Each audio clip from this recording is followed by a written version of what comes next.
All right, good evening, Mayor and Council and members of the public. Welcome to our first Committee of the Whole meeting of this term. I'd like to remind everyone that no decisions are made at Committee of the Whole meetings. They're merely for Council to gather information and ask questions. So with that, I will call this meeting to order at 5:59 p.m. The first order of business is the adoption of the agenda. Can I get a motion from Council, please? Councilor McFadden? I so move. All in favor? That was passed unanimously. Next up is the approval of the minutes from the September 2nd Committee of the Whole meeting. Can I please get another motion? Councilor McFadden. I so move. Can I get approval from Council? Carried unanimously. So that takes us to our first order of the agenda, which is a delegation. Tonight, I'd like to call on Justin Burwash and Shane Want of the Cochrane and District Agricultural Society to the podium for an update on what is happening with the Ag Society.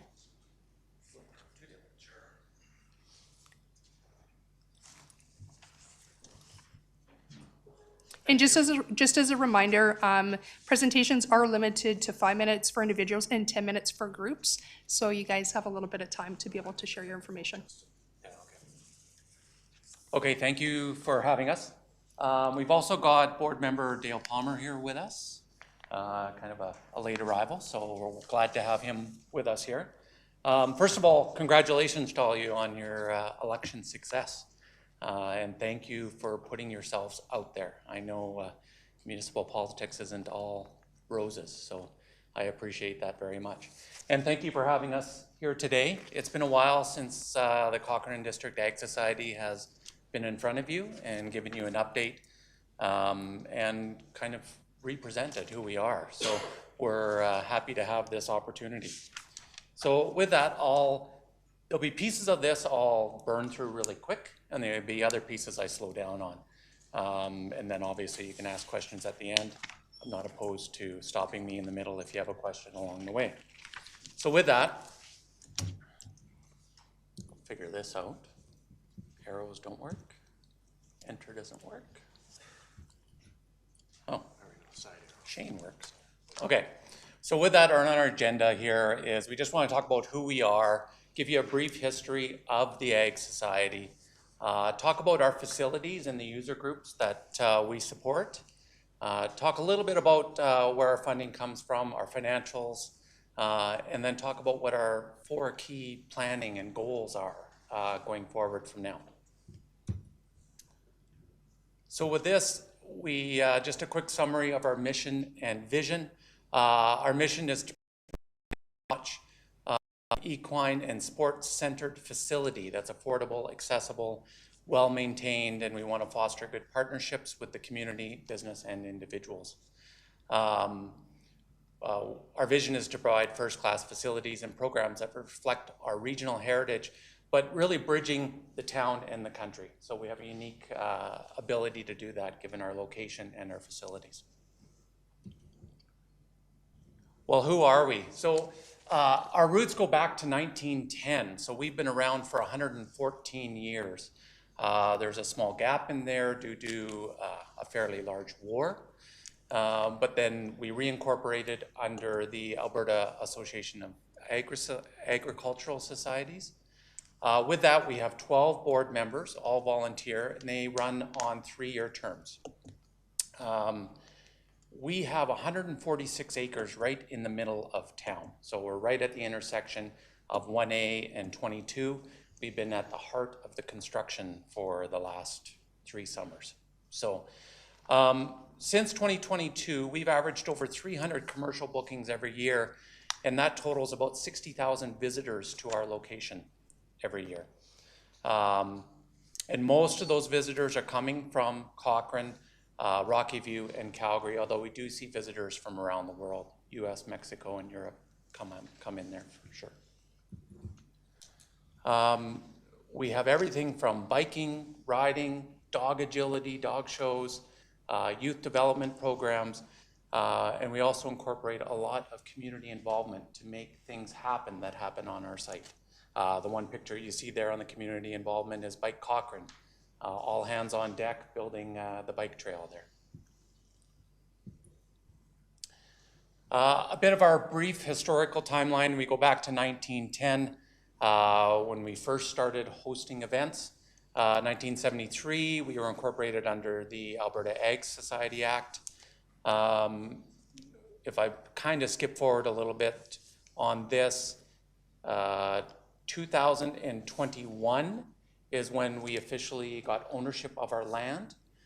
There was a period of time where our current land was owned by the government of Alberta, then it was owned by Rocky View, and in 2021 we were able to acquire our land from Rocky View for $1. Since 2021, we've had several projects that we've undertaken to improve our facilities and our land, and we'll cover off a little bit of that as we move through. Here's a quick summary and an overview of the 146 acres that we have. Along the top, kind of going down on a sort of southeast angle, is Range Road 43. Across from us on that is the seminary. Along the bottom side is Highway 1A. If I move around from the top and go clockwise, the top we have is what we call our rally ground. So that is home to Pony Club, and it has grass jumping rings as well as a dressage ring and a small cross-country course. As we move down, we have our large cross-country course, which we host Cochrane horse trials on. Keep moving down and across, we have our BMX track. So that's home to the BMX club. They currently sit, I think, in that 200 member range, but they host several provincial level competitions there every year. Keeping going, we have our indoor arena where we host much of our commercial events and clinics.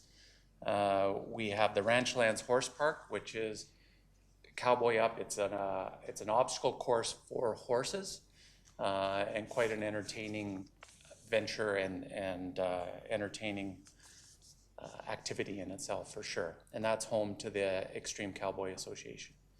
Moving on, we've got our barn and our main parking lot level. There we have Cochrane Search and Rescue and the Cochrane Roping Club utilize that area, as well as that barn is a host and our outdoor arena host to many of our commercial bookings and events.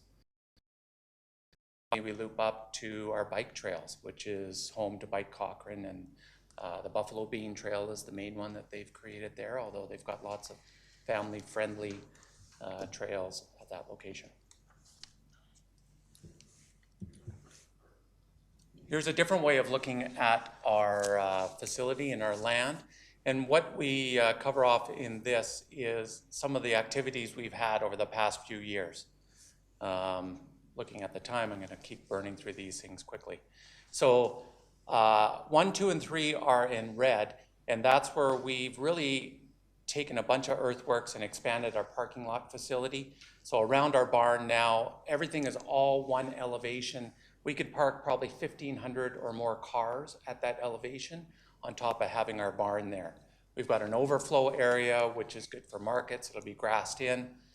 Item number 3 is expanding the parking facility near our indoor arena, which has at least doubled and almost tripled our parking space for that location.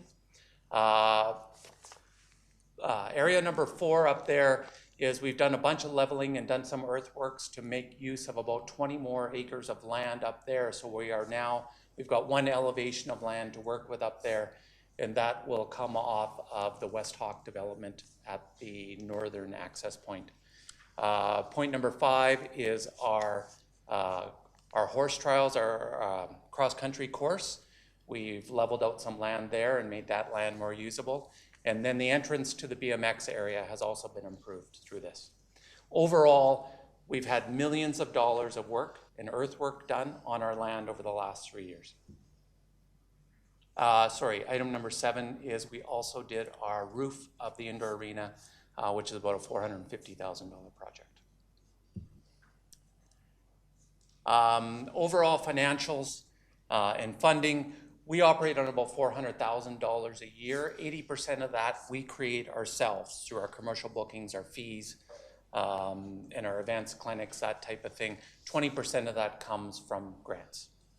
As we move on, we also rely on many grants all directed towards our capital. So grants, as you probably know, are easier to get for capital, harder to get for operating. As I look to our strategic plans and goals, and let me catch up on my other notes here, because I will sound way more intelligent if I do that.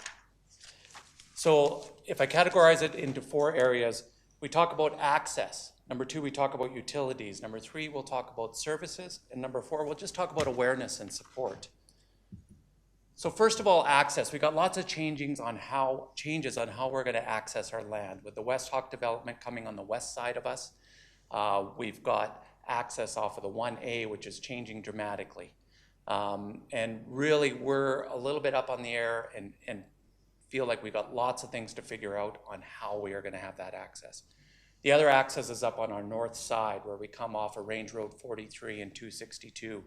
It's been hard to get to through a lot of this construction, and access to our north side, especially our northeast side of our property, is a little tough right now.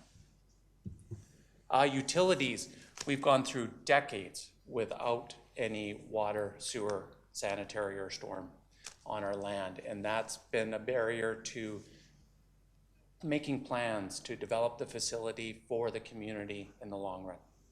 We've had some progress recently. The West Hawk development will bring water, sanitary, and storm to our property line. We've got a great opportunity to tie into that and dream big on what this property can be. Our next goal on here is we are looking to utilize some of these improvements we've got on our land to be able to develop events, develop facilities, and really take advantage of that to grow and provide more services to the community. And fourth, and why we're here today, and part of this is to increase our awareness with you, with the community. Make sure we're on top of mind as you guys look at doing some of your projects. If you're going through and looking at big projects that you're looking for support from the province or the feds, and we can be part of that, that's where we can really gain. One of our big challenges is coming up with enough money to develop an overall site plan and glossy and good grant applications that can really have an impact on a grand scale with the province or with the feds. So that's our last goal here, is to just really create awareness and support with you here. With that, thank you for letting me finish. I know I went over time. So with that, I will turn it over to you for any questions. Thank you so much for the presentation. It has been a long time since we've seen you present to council. And thank you for the update on all the things that you're doing up at the Ag Grounds. I know it's been a trying time with all the construction and some of the canceling of events that have had to happen over the course of the past few years. So I appreciate the update. But I'll turn it over to council. Council, any questions on the presentation?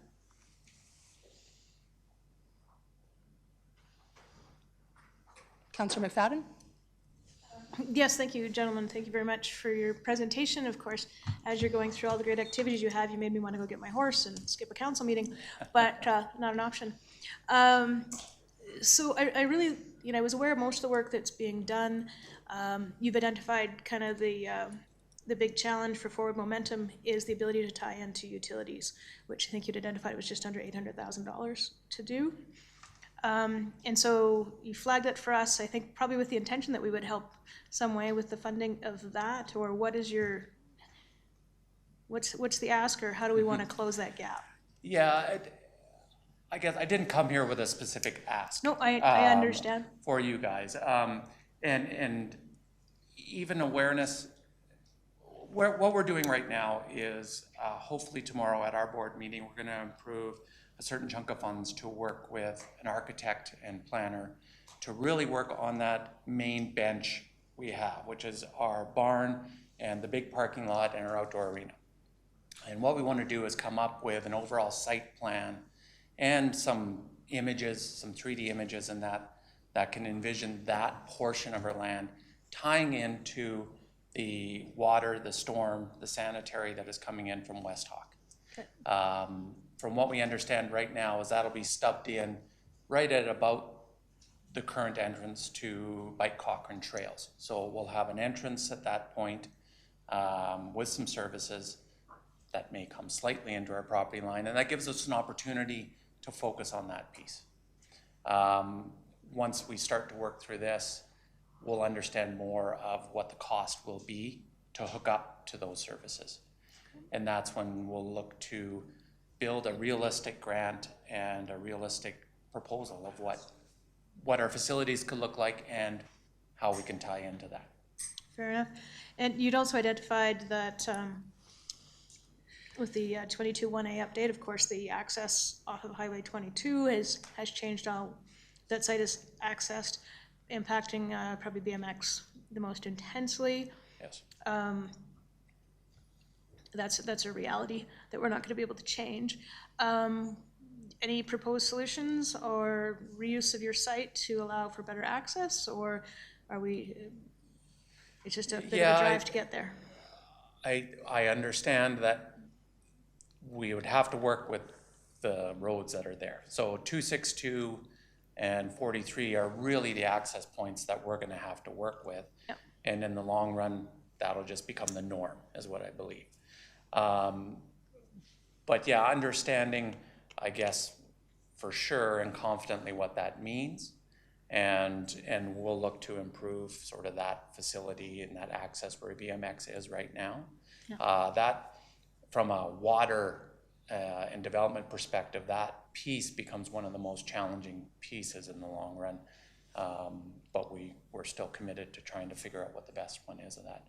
That the BMX group itself is got a lot of enthusiasm and energy right now, to the point where they would love to find a solution to building a large indoor BMX thing, which would be awesome for Cochrane. I don't know how that shapes up with us and that type of thing, but as far as a community asset to Cochrane, it would be tremendous for sure. Yeah, no, the BMX club is a great group. Yeah, and it's a fun yeah, sport. yeah. I guess maybe my final question then is, you've had the big fair, wasn't able to go ahead this year, maybe even last year. Any plans on returning to that amazing Yeah, event? the fair, probably not, is the harsh reality of that.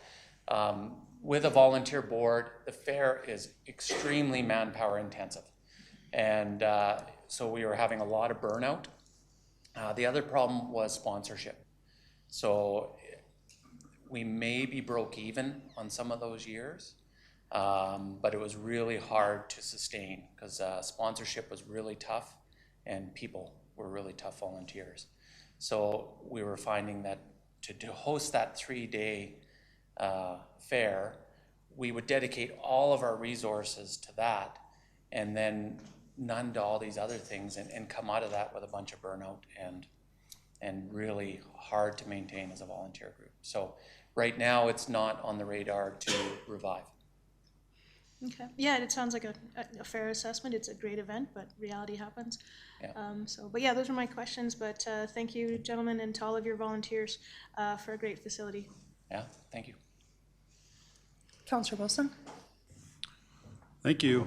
Good to hear from you, Justin and team. It has been a long time since we've seen you up here. I can't remember the last time we did this, and I've been here for going on the 3rd term. So Yeah. I had questions similar to Councillor McFadden's, just kind of dovetailing on the same thing. I was listening in your presentation and just thinking to myself, increasingly the ag land is becoming fairly central to Cochrane. You're not on the outskirts anymore. You're right in the heart of it. Your interest is to attract and develop more events. It seems to me as the town of Cochrane, we're natural partners in seeing you succeed, obviously. The three things that stuck out to me was one, your $700,000 plus tie-in with West Hawk Utilities. Is that a time constrained issue? Does that have to be dealt with before West Hawk fully integrates their utilities, do you know, or do we have time to act on that, or do you have time to act on that, I should say? My understanding, and I'm my knowledge isn't fully up to speed on this, is that it will get built and then stubbed in to our land, maybe slightly inside of our land at that point, and we have flexibility timing-wise to tie in at our timeline. That's good news. So in So- 5 or 10 years, you could still, Yeah, so we're not under any pressure to tie in at the exact moment that their connections land on our land. So, that's good news. and I guess, in one sense, that means that high-level budget of 700,000 can change too. Nothing gets cheaper as we move along. Yes, we're aware of that here, yes. Yeah. Yeah. Access to property challenges, I was just thinking about that too, as you were talking about it. It used to be, I've been to several of your events there. It's always you come in off the 1A and you pull into the main parking lot there. Are we losing access? Are you losing access with the highway construction, or is it just less of an off ramp to get to it? I'm not, The early understanding I have is it sounds like there could be a traffic circle coming in a little bit further east of where our current turnoff is, and it'll come straight north up into a T that either goes to West Hawk or comes to us. So you'll turn west and go into that residential development, or you'll turn east and come into us. The exact details of that I don't think are worked out yet. What we would also like to see is our current entrance maintained somehow through that. So it'll help for traffic flow of certain events, as well as potentially we can access overflow parking on 18 land if we can get a license of occupation on that land once they're all done doing their stuff. So the ability to have both access points will be advantageous for us for sure. okay, excellent. It just seems to me that when you're doing events, there's certain events, we talked about was it the amusement park thing or the Fair, summertime yeah, fair, yeah, thank you. yeah. That would be the kind of event where that would be a real drastic hindrance to them if you didn't have quick access off the highway. It's the kind of event that you just see there and the people would want to come off the highway and go to it. So I feel your pain if you had to go all the way up around Range Road 43 and down to get into the backside of the property, and you're telling me you're not sure that might be the new? No. For the events like you're referring to, we'll still come off of the 1A off that traffic circle and then almost straight into our property. Okay, If you're talking BMX events such as the provincials and that BMX would host, or horse trials, if they're up top, yes, they will have to go in off of 262 and then 43 and in there. okay. And then on that last topic, the BMX portion, you'd mentioned that's the hardest to service. I imagine you're going to say because of the how high up it is, the slope change in the property. Is that Yeah, why we're that's... divided, I'll say in half, it's not quite, but we're divided in half by 5 pipelines. So when I talk about us having water, storm, and sanitary coming to our property line, that's all along our west property line coming in from the new residential development. So I'll call it 2 benches that will have those services in on. One is where our barn and parking lot are. And then we have the upper bench where we talked about leveling out another 20 acres up there as part of our cross-country course. Both of those will have good services right to our property line. Bringing it across over onto the other side of those pipelines, of which our indoor arena and BMX are on, is a tougher equation. And you're dealing with pipelines. None of it's impossible, but more money. Okay. Well, thank you. My head's just spinning with different ideas and opportunities about, like I said, being natural partners with the town, where the success of the ag lands is the success of Cochrane and vice versa.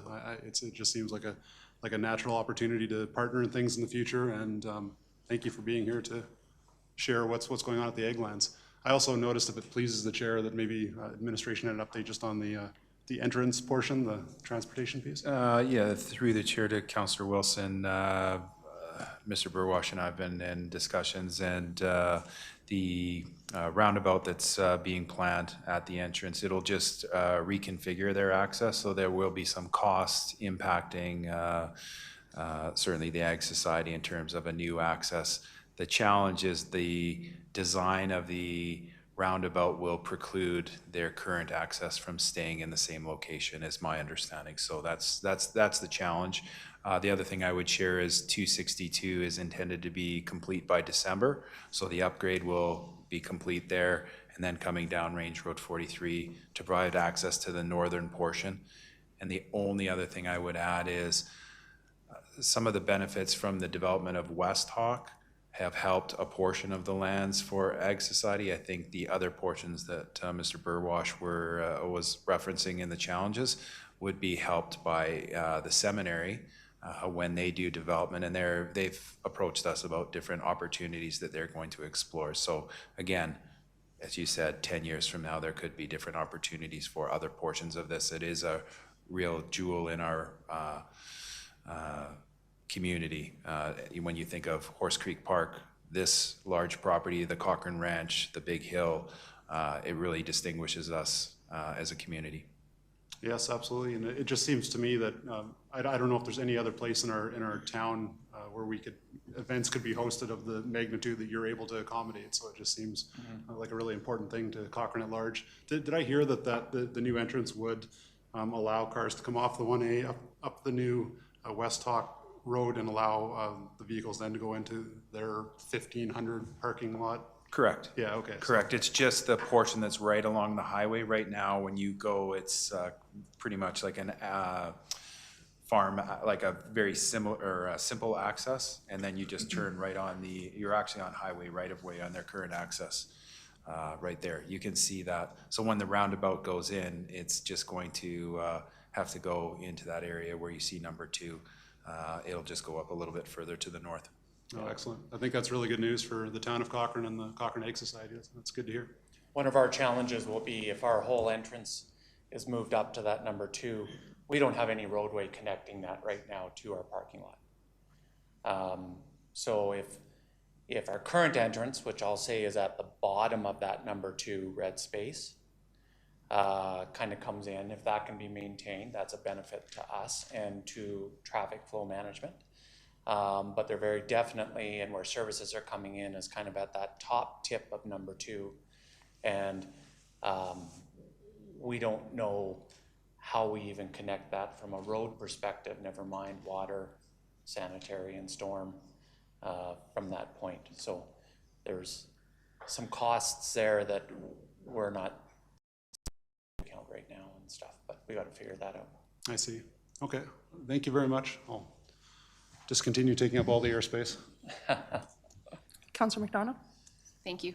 I've lived in Cochrane for 13 years and I learned so much from your presentation tonight, so thank you so much. A couple highlights for me: 300 commercial bookings per year, 60,000 visitors to your site annually. That's incredible. And then generating your 80% of your revenue from your own bookings. I think that's really notable as a society. And I'm really impressed, just looking at your map, so much I learned tonight, the diverse user groups that are using your land. I think that's really, really impressive use of your resources and maximizing your space. I agree with Councillor Wilson. Success for you is success for the town of Cochrane. I have no questions for you, but I thought you did a really great job advocating for your needs tonight, so thank you. Thank you. I don't see any other questions from council, but I have a couple of my own. Are there any events that deemed to be prohibited or don't want to come to Cochrane because of the lack of tying into utilities? Well, yes. I mean, maybe Shane runs into that more directly because he gets inquiries all the time. But Pony Club Nationals. yeah, So another national. Please come to the podium so we can hear you. Sorry. yeah. Pony Club Nationals, so another national level eventing and jumping, horse eventing and jumping. Had a couple of rodeos that potentially wanted to come that didn't like that we would have to truck water in. And then a couple of other concert, I guess, not concerts, but musical events that wanted to come but didn't want to come without running water facilities and washrooms and stuff like that. So we don't get everything that comes our way because of that, unfortunately. Yeah, fair enough. It's definitely, I mean, I've heard about the washroom Yeah. situation for a long time, so I think it's definitely something to highlight. And I do have a question for administration. With that, talking about the road alignment coming with the highway, obviously, if we're realigning something that is, because the province is looking at, is there any way to help the Ag Society if there is a disconnect in them accessing parking lot? Is that something that will be taken care of, or the town can come to aid with, just because I don't feel it's necessarily their responsibility to be able to fix a problem that they didn't cause? Through to the chair, I think that's something that Mr. Burwash and I are exploring. So I know he sent the preliminary design across and the impacts. So we'll explore that because there are impacts and unexpected costs with the relocation of an access there. So something with the developer we'll have to explore as well. So I know that's not a clear answer, but certainly something that we'll look into further. Perfect, thank you. And please, gentlemen, keep us in the know as to what's happening with that, because obviously we don't want to add cost to you when you could use that money elsewhere to help you stay thriving. Well, I appreciate that for sure. And I'll add a little bit to Shane's thing where with this parking lot now, all at the same elevation, be able to do 1,500, I've been told as many as 2,000 once we get a final design of parking. We haven't even imagined yet everything that a barn or a whole event center is what it could be with full services, water, sewer, what it could be and what it could do. And so, we've got inquiries that we've been limited to and not be able to do, but I think there is many things out there that once we have those services, there's so much we haven't even thought of that can be hosted there for sure. Absolutely, and that boosts tourism and dollars into the community overall. So, yeah, I appreciate that. Yeah. Anyways, thank you again for all the information. Don't stay away too long. Come back and keep us updated on all the good work that you're doing up there. Great. Thank you. Thank you. All right, council, now we're moving on to the business section of our agenda, and I'd like to call on Ms. Shell Ambrose, Director of Parks and Active Living, to the podium to present about Ironman 70.3 Triathlon event permit.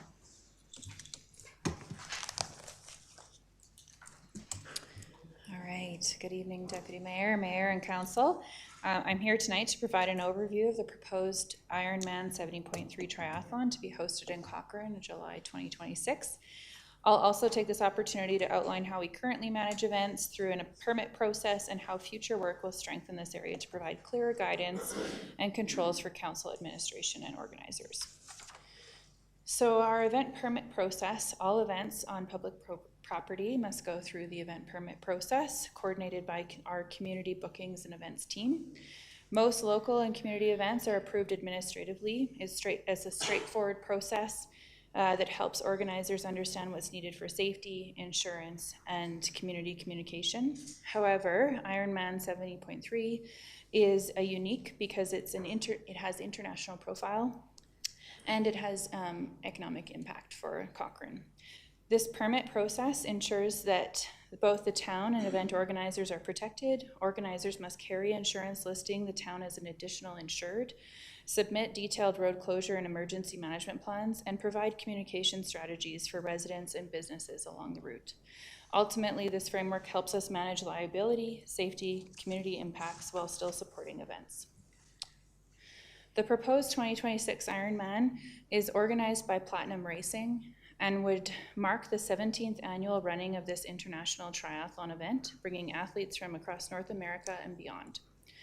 The event headquarters would be at historic Cochrane Ranch, with the 1.9 kilometer swim at Ghost Lake, the 90 kilometer bike route through the rural roads north of town, and the 21 kilometer run following Cochrane's pathway system along the river valley. In total, the events attract around 1,100 athletes, 500 spectators, 300 plus volunteers, and 30 qualifying spots for Ironman World Championships, giving Cochrane the notable international visibility. The event also includes a free kids run and opportunities for local groups to be involved. This timeline gives a snapshot of what the Ironman weekend would look like in Cochrane. Setup begins on Friday with athlete check-ins and infrastructure like fencing, bike racks, and porta potties going into the ranch site. Saturday is the primarily athlete prep, dropping off bikes, attending pre-race meetings, and final course setup. The race day is on Sunday, starting very early, with the athletes arriving around 5 a.m. and the swim starting at Ghost Lake at 7 a.m. By mid-morning, cyclists would be returning to Cochrane, and the run event takes place along the pathway systems till about mid-afternoon. The site is cleared by the evening, and final walkthrough happens on Monday morning. What's important here is that while the event spans several days, the main community impact in terms of road use, parking, and spectators is concentrated on Sunday, and this will be managed carefully through the event permit process. From an operational perspective, administration has been working closely with the internal teams to ensure safety, emergency access, and traffic management are fully integrated into the event planning. The event will temporarily use public lands, including Cochrane Ranch, Glenbow Park, and portions of the Bow River Pathway system. As part of the town's event permit process, the organizer must submit detailed plans for road closures, parking, and emergency management. We've identified a few pinch points, including the rolling closure at Sunset Boulevard and 2 short-term road closures on the race day. These will be carefully timed, staffed, and communicated well in advance to minimize any disruption for the residents, and the team is currently not seeing any challenges from like an emergency perspective. Platinum Racing has also been responsive to feedback from our teams so far. For example, initially there was a proposal to run the race through Jim Uffelman Park. As you can see on the map here, we've rerouted the race to avoid Jim Uffelman Park. In terms of communication, Platinum Racing will lead direct outreach with residents and businesses along the route, while the town will amplify and verify that messaging through our own channels to ensure accuracy and consistency. Overall, our focus remains on maintaining public safety, minimizing resident impact, and ensuring the event runs smoothly and professionally in a way that reflects positively for Cochrane. From an economic standpoint, the event would generate over $1.6 million in local economic activity. This is estimated by a Travel Alberta analysis. The impact comes primarily from accommodations, restaurants, and local retail spending, as many athletes and their families stay for several days leading up to and after the event. Beyond the numbers, it also enhances Cochrane's reputation as an active, connected, and welcoming community. There is no direct financial contribution required from the town.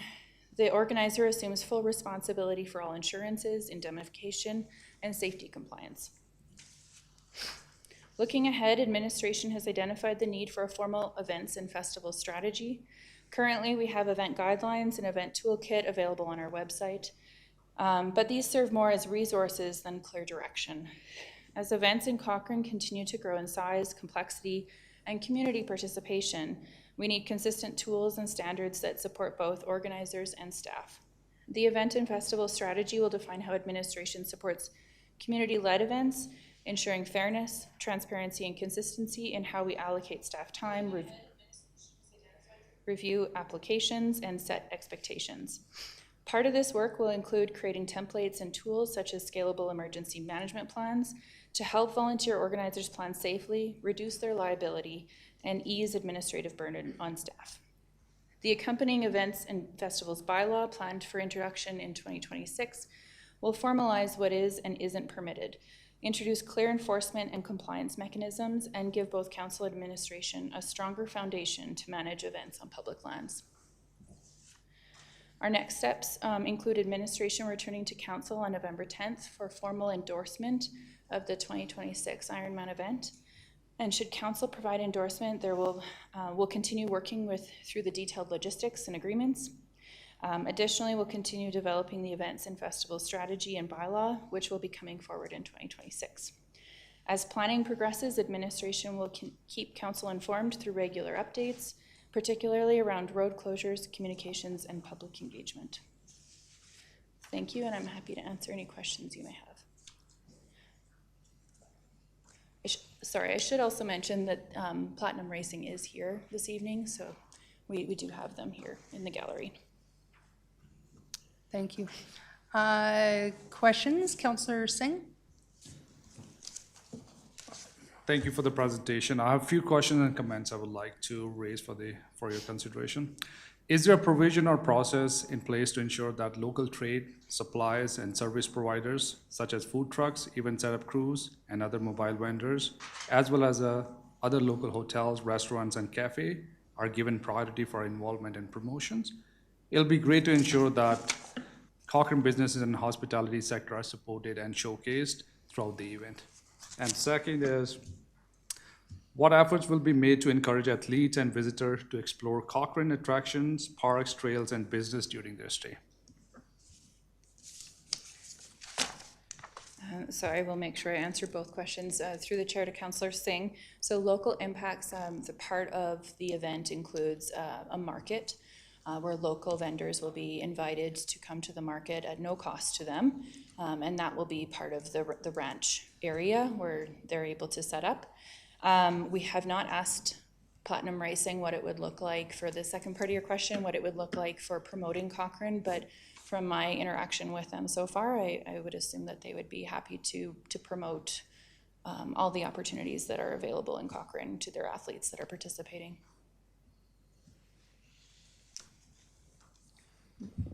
Will they be staying in hotels here?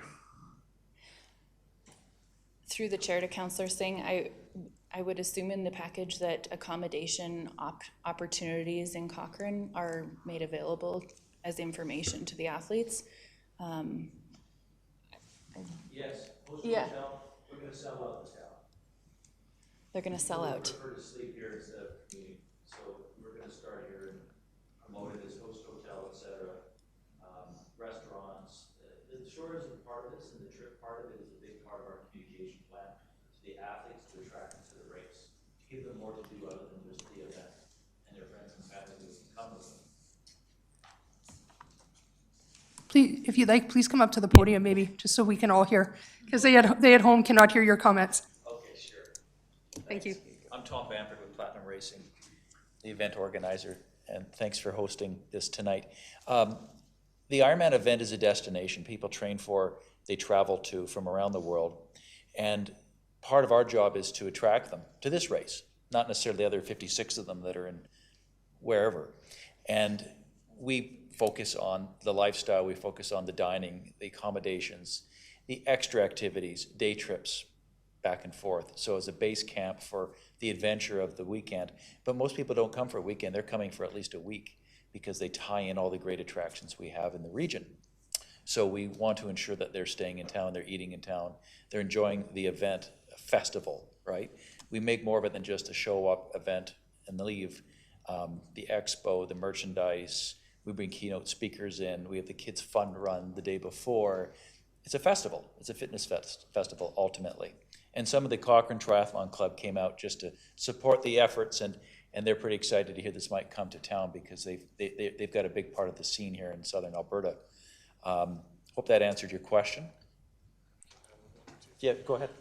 Yeah, and sorry, through the Deputy Mayor to Councillor Singh, the other component as well I think it's important for Council to be aware of is the Economic Development Department and Community Growth is actively involved in trying to bring this opportunity to Cochrane and then also ensure that it provides benefit to the business community. So to that end, the Economic Development Department will be involved along the way and ensure that the Cochrane Chamber of Commerce, other members of CCIT, and our Cochrane Community Innovation Team, and all local businesses have an opportunity to share in the benefit that this event would provide. One of the key metrics I think Mr. Bamford mentioned to me when this opportunity first arose as well was some of the demographics. I mean, the average income of participants is around $200,000 a year. I think you have an opportunity that this isn't just a one-time event, but people who dedicate their life to training for and participating in Ironman often develop a fondness for the community where they run their first Ironman. So all the trickle-down effects of impacts of follow-up tourism that happens from people who participate in the event that Mr. Lorne so accurately represented in her presentation. So. Thank you. Councillor Singh, are you finished? Okay, Mayor Nagel? Yeah, I think this is a fantastic event. Thanks for bringing it here. I was just wondering if there's anything more we can be doing to make the weekend even better that is not being done We currently. just started, haven't we? I mean, absolutely. We have to figure out what makes it unique here. What makes it different than Texas or Southern California, wherever else athletes are gonna go? What makes it different than Calgary, where it's been around? And it's slowly been pushed out of Calgary because of ring roads and other construction, right? But its home started at Ghost Lake 17 years ago. So we've been to the venue. In fact, we rode our bikes up to Water Valley in the past. This area is not foreign to the event, but having it start and stop here is unique. So yes, I think we need to start thinking out of the box a little bit and find ways to put that spin on it, right? You know, and I think the Western appeal is big. The Rockies are big. The proximity is amazing. You know, you're kind of getting that perfect storm of an event, you know, place, purpose, people. So I'm excited about the support we're already seeing when we brought the idea around and started collaborating just even on our first phone calls. Another thing to mention is events attract athletes to come early. They recon, they scope out, they train. So this is something the Ironman in Penticton found out the hard way when it moved to Whistler. This is a long time ago, but people were coming out on training camps and bringing their family out early, and they'd spend weekends or weeks there in advance of the race. But when it went to Whistler, they weren't coming anymore. They thought, well, they'll just come anyways to enjoy the Okanagan. Well, they stopped. They started doing it in Whistler because that's where the course was. People want to check out the route, right? They want to go on the run. So they come out, they eat, they fill up their gas tank, they might stay a night, you know, training camps and the clubs here. It builds the fitness community because there's also a relay race. So you can do it. Everybody can do it here, right? We can do a swim, bike, run team over here, maybe another one over here. So it's very inclusive, even though it's a massive endurance event. You can get people doing it as a collective. Never mind just the opportunity for the clubs and teams to come out and volunteer. We give back donations to different groups as in reciprocation for their help. So it really is a nice galvanizing festival in that regard. And is the idea or the attitude from your group that you would like to see other spin-off events held in the town that same weekend? Because I'm guessing that wouldn't be seen as competition with your event. Like if there's stuff going on, say the Lions Event Center or any other venue in the evenings during the weekend, you'd like to see other groups doing their own thing? I mean, some of the athletes behind me will speak to it. When you travel to the bigger events, the big Ironmans in the South, or the World Championship events, which you have to qualify for, they're putting on rock concerts, they're having barbecues, there's just so much around it. Because the other burden we have is we're all sort of middle-aged people with families, often young families. We're hauling them over there and they got to sit and watch mom and dad do the race. Well, give them something to do. It makes it a lot easier for me to justify my indulgence in this thing when my family are happy, you know? What are they going to be doing? So yeah, let's start thinking about the festival element of this, because really we're just there in an organized fashion really on the Sunday. On the Saturday, there's a pre-race meeting, package pickup, you know, the expo, but something else could be added. You know, you could bring entertainment, we could think of where that goes. So we have a platform of all these people. What's next? Excellent. Thanks. Looking forward to the weekend. I think to add a little bit onto that too, through Deputy Mayor Fidego to Mayor Nagel, some of the work to try and amplify the impact of this event is already underway. I think through Cochrane sponsoring the Banff Center Mountain Book and Film Festival as well, we're leveraging this as an opportunity at the marketplace next weekend, pending the direction of council that we hear today, of kind of soft launching and teasing it out to try and promote it as an opportunity for some of the people at that festival that are already into outdoor adventure, extreme sports, and seeing this as a new opportunity to involve themselves in a similar thing in the region in another beautiful mountain town right next door. Is one of the options. And then we do have to kind of see this as a pilot opportunity. I think this was seen as an opportunity to do it for 1 year. And then if it's successful, see it grow over successive years. Hopefully it's a better experience in some of the other locations that Ironman's ran in the region before, as well as leveraging our recent partnership with Invest Greater Calgary, where we would look for other benefiting municipalities in the region, be it Rocky View or Calgary, who's going to have all of these athletes flying through their airports, leveraging some of their hotels to help support the promotion, advertising, and marketing of the event as well, to drive additional people and additional spending to Cochrane without us having to foot the full entire cost of some of that. Thank you. Councillor Gale. I'm particularly concerned about traffic in Sunset and having one access point. So I was just wondering what plans are in place to alleviate potential concerns from residents with Sunset. So through the chair to Councillor Gale, currently with the reviews that we've been doing internally, the plan is to do a rolling stop. So what that means is we would have professionals stopping traffic and the RCMP on the highway as well.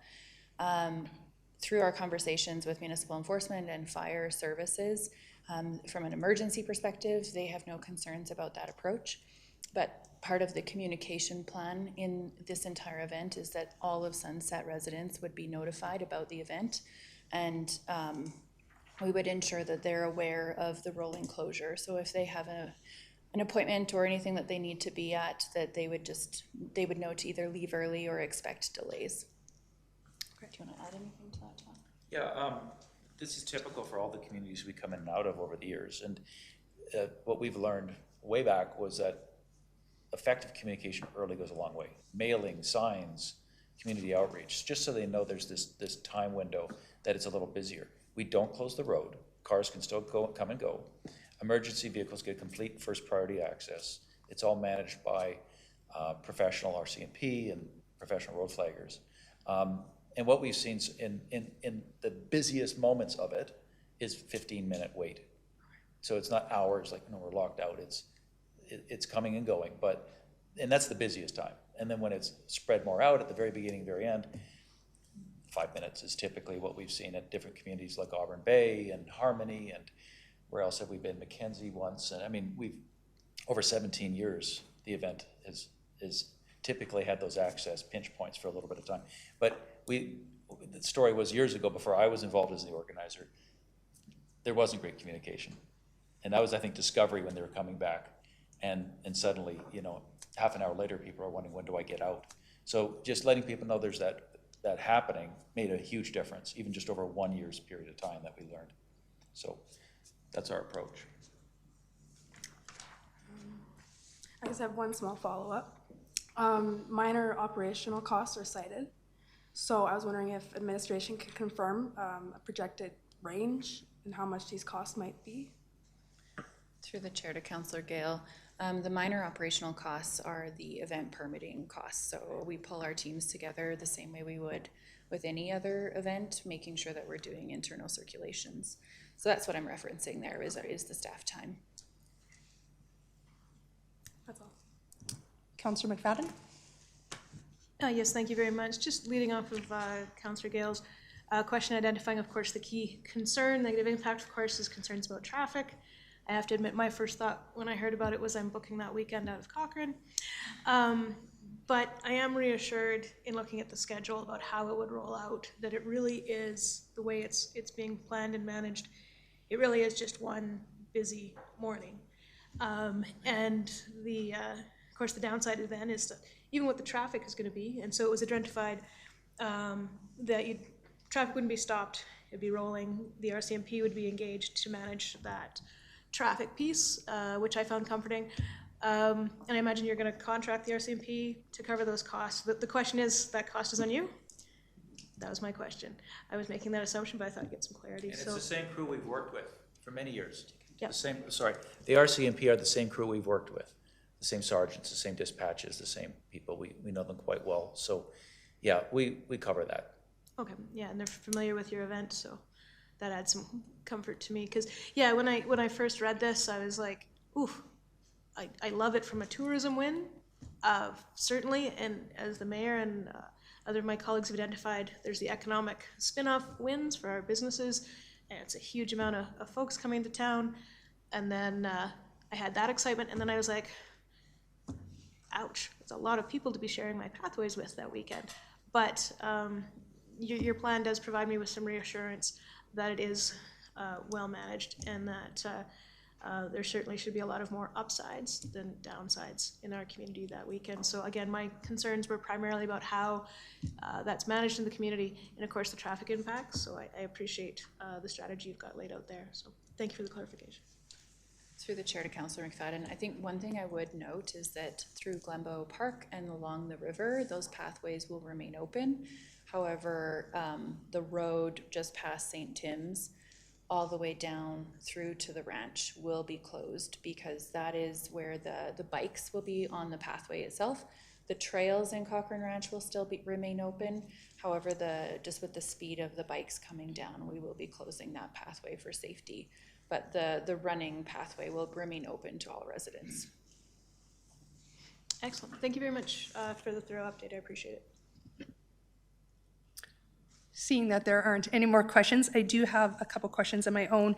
I think my colleagues have asked most of them. I do appreciate Councillor Singh's perspective of promoting Cochrane, helping our local businesses is something that's important to me. So making sure that they perhaps get special incentive for hosting because they're the ones that are going to have to bring in the extra work and the extra help.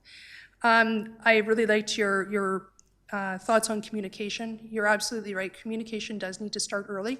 When would you be anticipating that communication would start? Obviously, if this has council approval.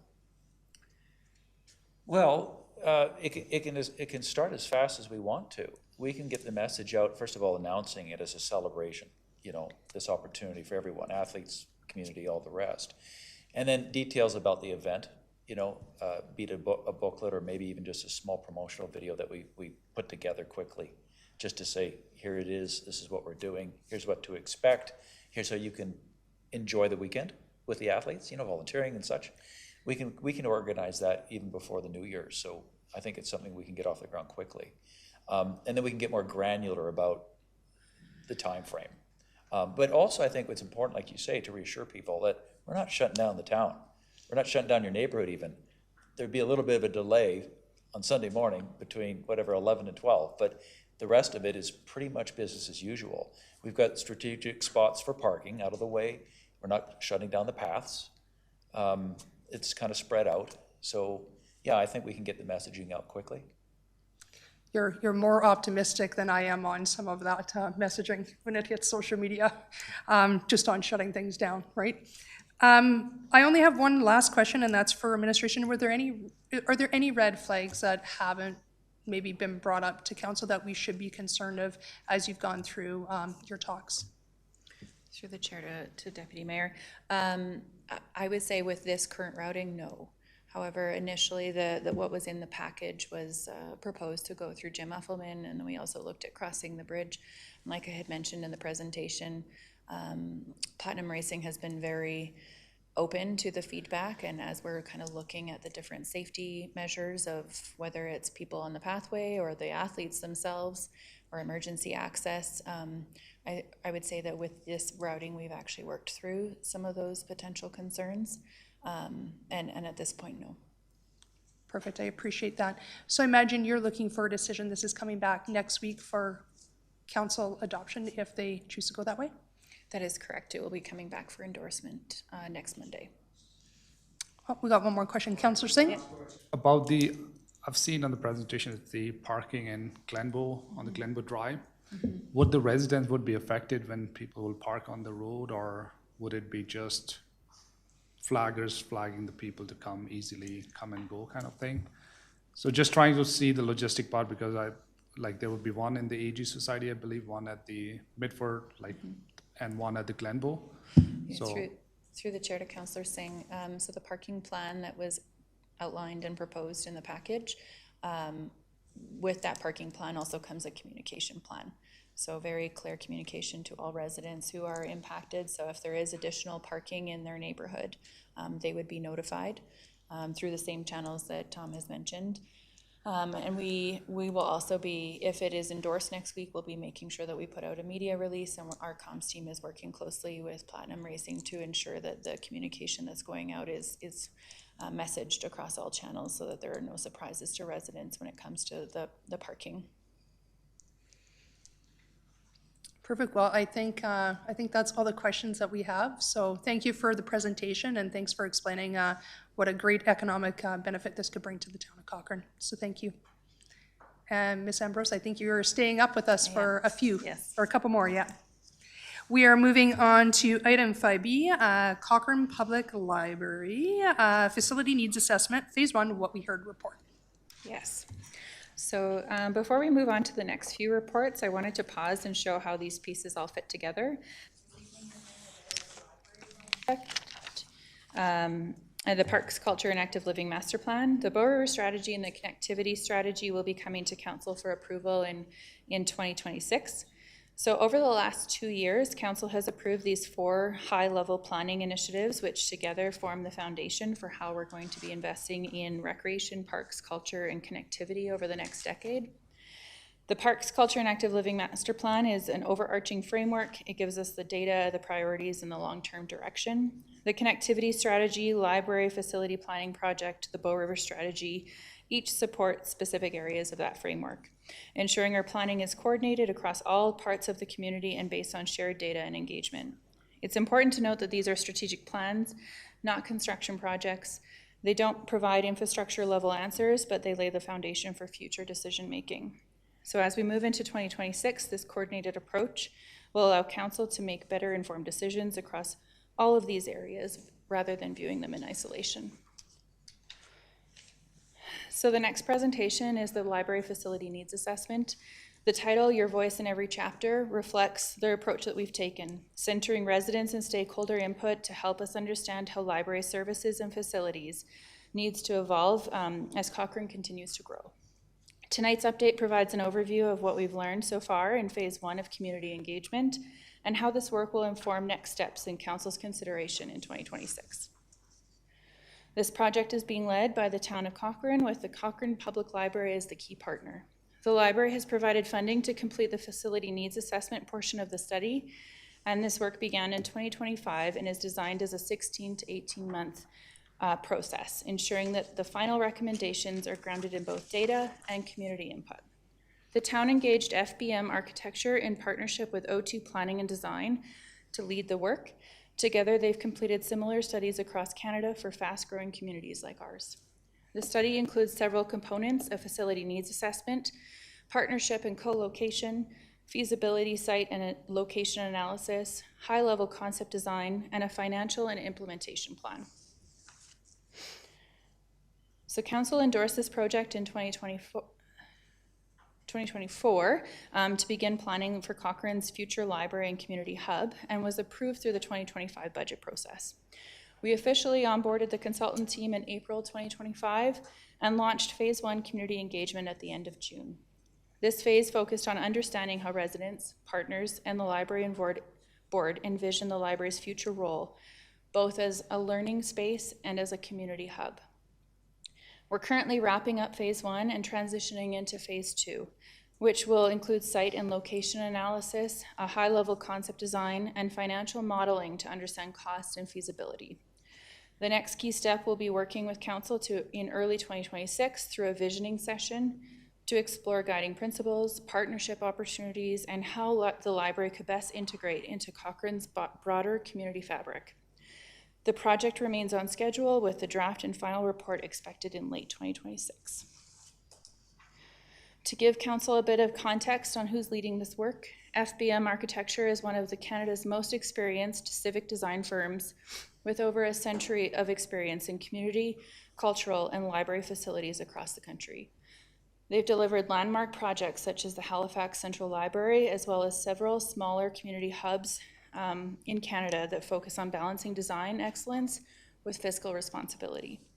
For this project, FBM is partnering with O2 Planning and Design, who many of you may recognize from their work leading the engagement for Envision Cochrane 2050. This partnership brings both national expertise and a strong local understanding, combining a proven approach to civic facility design with a deep awareness of Cochrane's values, growth, and community vision.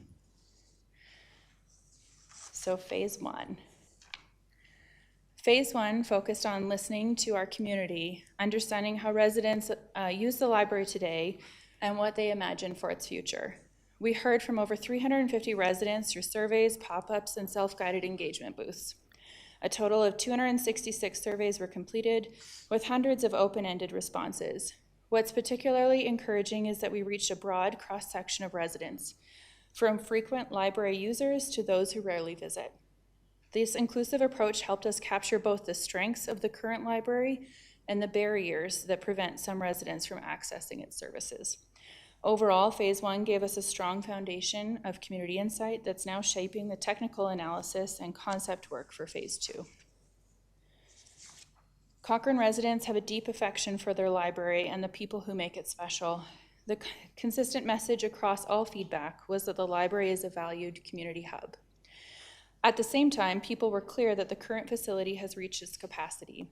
Space constraints came up in nearly every conversation.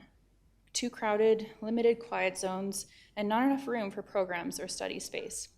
Accessibility was another strong theme.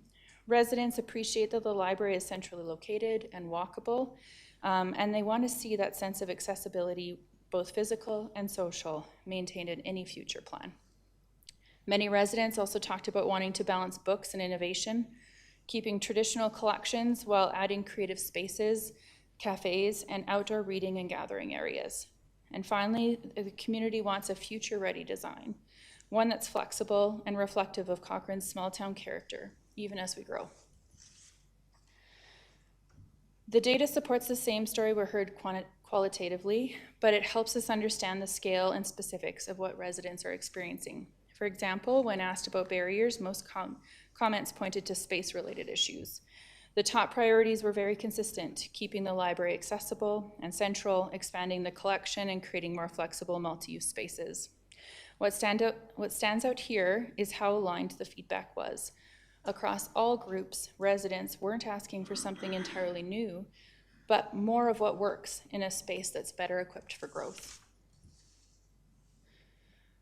After identifying what's limiting the current space, we asked residents to imagine what the future Cochrane Library could be. What we heard was inspiring.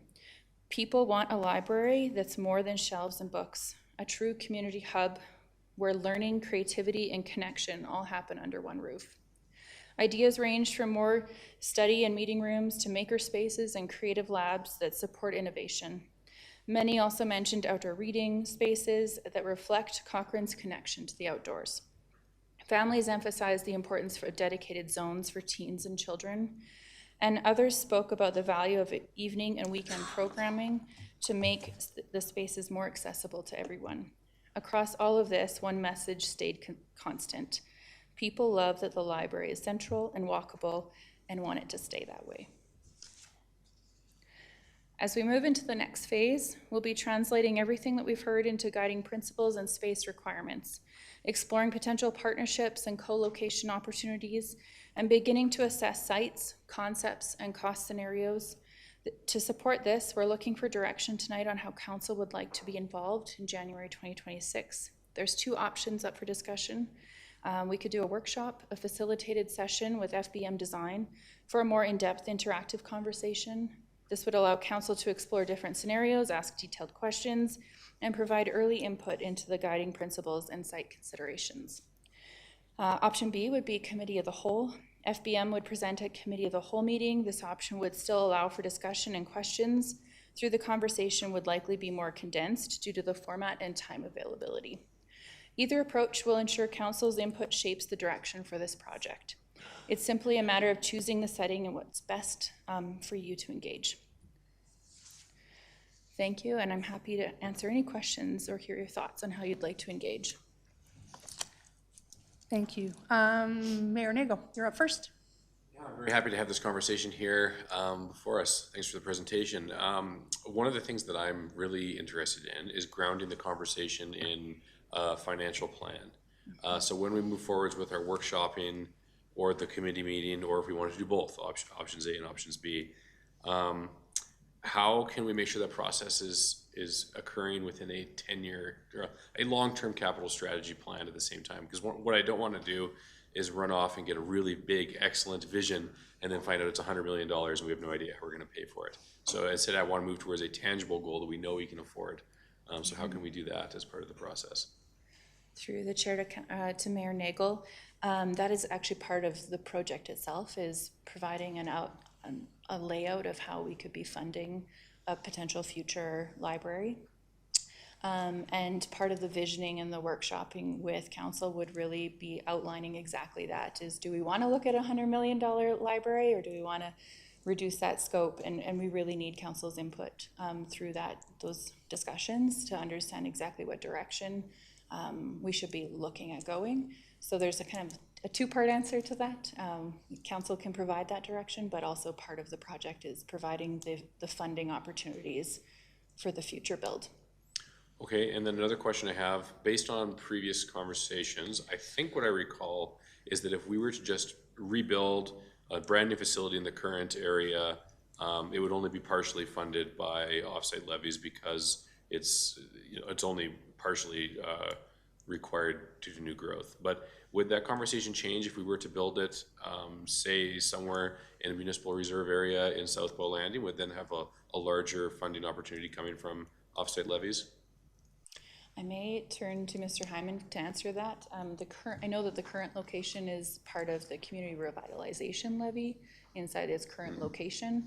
So there is funding opportunities that way, but specific to the offsite levy, I would turn to Mr. Hyman. Yes, through the chair to Mayor Nagel, Michelle's correct. Like I think you're looking at the community revitalization levy, but in terms of the offsite levy, there'll always be a certain portion that is attributed to new growth versus the existing community. So again, I don't think that's location specific though. Okay. Yeah. Are you sure about that? No, I'm quite confident about that, yeah.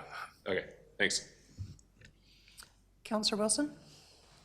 Thank you. My input to this process is much like Mayor Nagel. I wanted to make sure we're focusing on the financials of the project, and I know that's obviously part of it.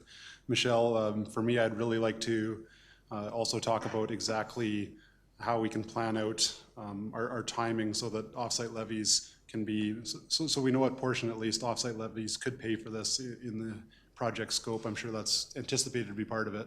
And I think my initial thought is probably a committee of the whole setting would be better. I think would be better served for this discussion in January. I'd like to hear what the others think, but it's a very public topic we're talking about, and I'd love just for the public to see exactly how this entire thing is shaped rather than have a private session that people can't view. So that's my initial thoughts on it. Thank you. Losing my voice, excuse me. Councillor McFadden? Yeah, thank you very much for the update. I know the library was part of the conversations during the campaign, and I think, in looking at the report, we know the library is too small. We know there's big demand. We know we need more books. We need more space, and people value having it downtown. I was impressed by how many people use the lending library aspect of it. So I think this is great to kind of get this interim report as we move towards the full report and understanding the financial implications of finding a real solution. So anyhow, I look forward to the report. Just in response to your question, I agree with Councillor Wilson. I think it'd be most appropriate to have the update in the committee of the whole session. Okay, thank you. Thank you. Back to Mayor Nagel? I was wondering if the vision setting process and all that could potentially involve the library board. Like, is there a possibility of us going down to the library, meeting with the library board, hearing from them, and then bringing it back to a committee of the whole? Through the chair to Mayor Nagel, yes, the library board has been engaged a couple of times through this process. Just 2 weeks ago, they did another session. So there is definitely an opportunity if council would prefer that the consultant is going down to the library with council and doing a joint session. That is definitely an option. We're very flexible with how you would like to interact. Okay, yeah, I'd personally, if we could, love to get the whole group down there to talk to the board. They would love nothing more, I'm sure, if there's an interest. Councillor Singh? I'd like to say thank you for the presentation and thank you to the members of the board as well. I'm sure they're in person or online for their work on this project. I have a couple of comments in there. I think it's encouraging to see the library based in the central location, which is accessible because not everybody drives and some people have, it's easy to access. And I think in the presentation package, it says underrepresented groups, how are you gonna capture those? It's 350 people, but we are 40,000 people. So how are we gonna capture the other, which are not represented, or people who didn't show up? And I think it's to Councilor Wilson and Mayor Nagel's command, committee of the whole meeting could be a way to go, where we can have a little bit more input from the public, so.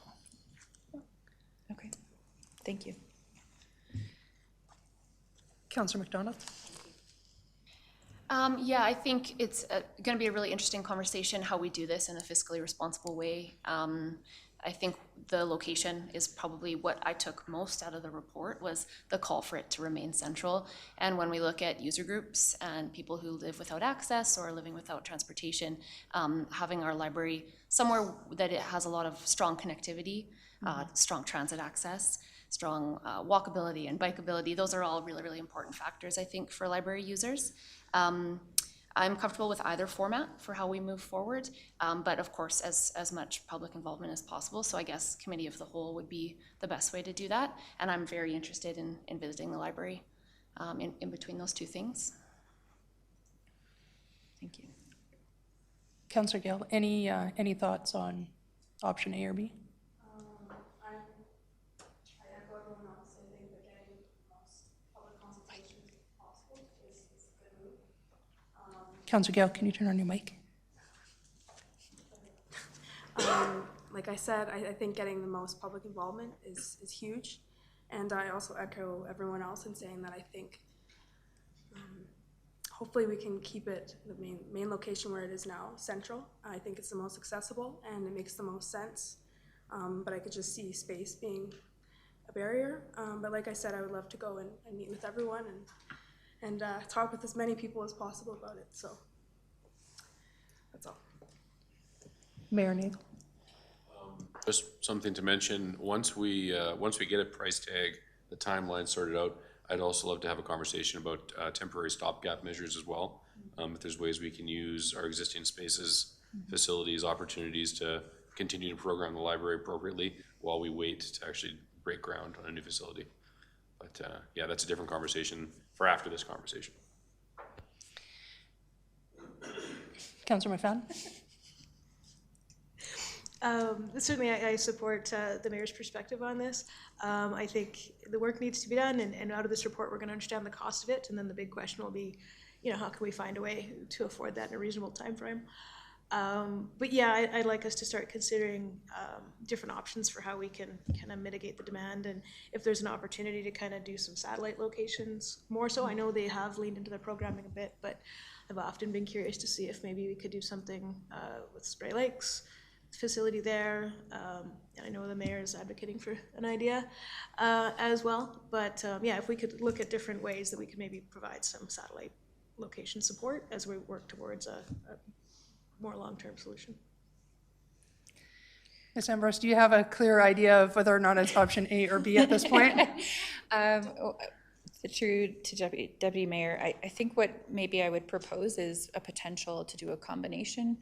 Our consultant would be coming in for a day or two anyhow, so maybe there's an opportunity to do a Sunday meet with the board down at the library with the consultant, and then we're coming back with the consultant to committee of the whole to do more of a public conversation.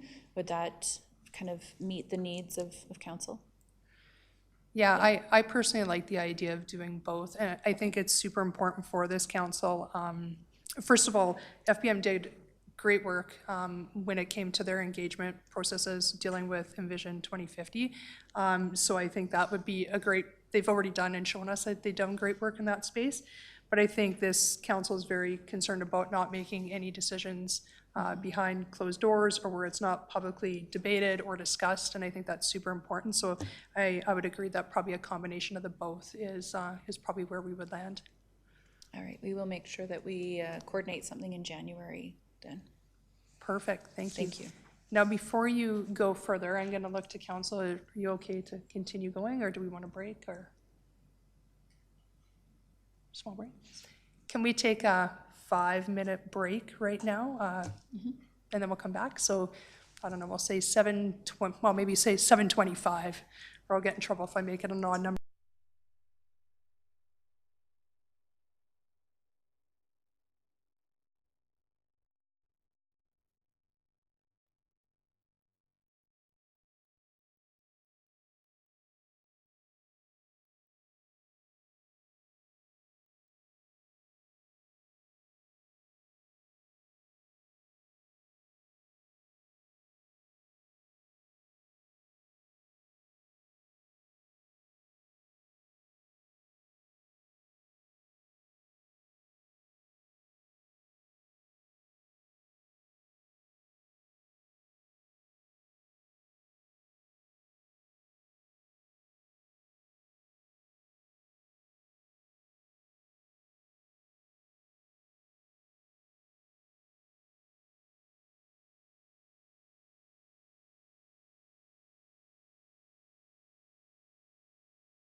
Welcome back, Council.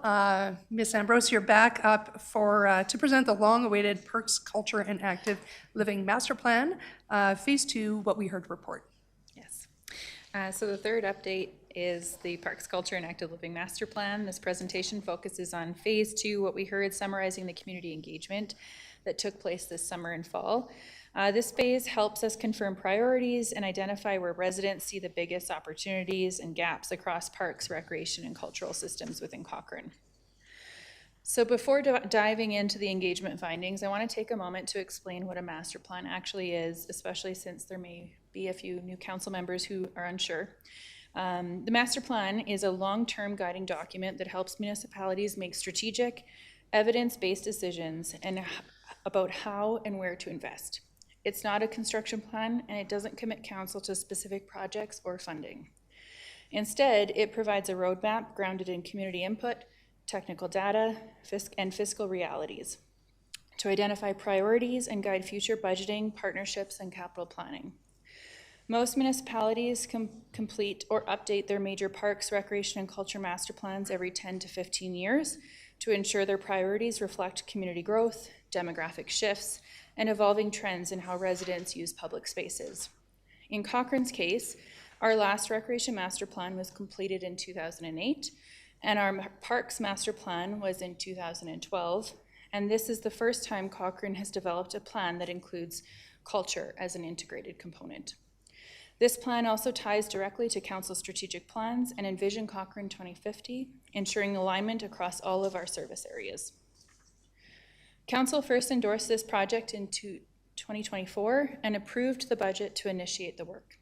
In Phase 1, the focus was on understanding community needs and values through surveys, stakeholder engagement, and public events. The work led directly into Council Visioning Workshop in spring 2025, where we confirmed guiding principles and early priorities. Between Phases 1 and 2, we completed additional data collection, looking at facility use, participation trends, and service levels. We're now in Phase 2, which focuses on validating what we've heard and testing trade-offs, balancing wants and needs with financial realities. We're proposing another council connection in early December to confirm the direction of the draft master plan. Following that, Phase 3, we will bring forward the draft plan in early 2026 for council's review and adoption. So RC Strategies is the consultant leading both the master plan and the connectivity plan. They bring exceptional expertise to this project. They're a Western Canadian firm with more than 3 decades of experience supporting municipalities right across Canada, and they've become known for producing strategic, evidence-based plans that are both visionary and practical. What really stands out about RC Strategies is how they're blending the strong community engagement with solid technical analysis. Their process connects what people say with the data that tells us, helping councils make clear, defensible investment decisions that balance vision and fiscal responsibility.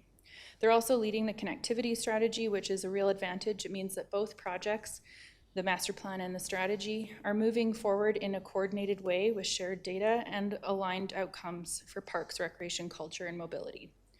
RC has partnered with Vinny, who bring over 50 years of technical expertise in active transportation, pathway, and mobility planning. Together, they provide a well-rounded team pairing strategic foresight and deep technical understanding. Phase 1 was really about listening, understanding what residents value most about the recreation, culture, and parks in Cochrane.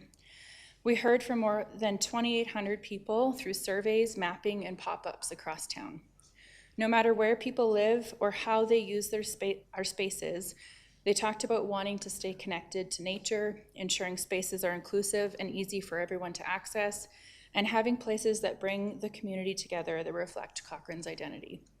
These themes set the foundation for Phase 2, where we started to dig deeper into specific priorities and trade-offs.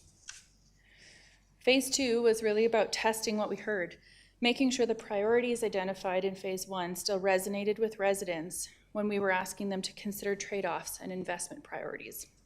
We engaged just over 500 participants through surveys, pop-ups, and focus groups, a really balanced mix of families, youth, adults, and older adults.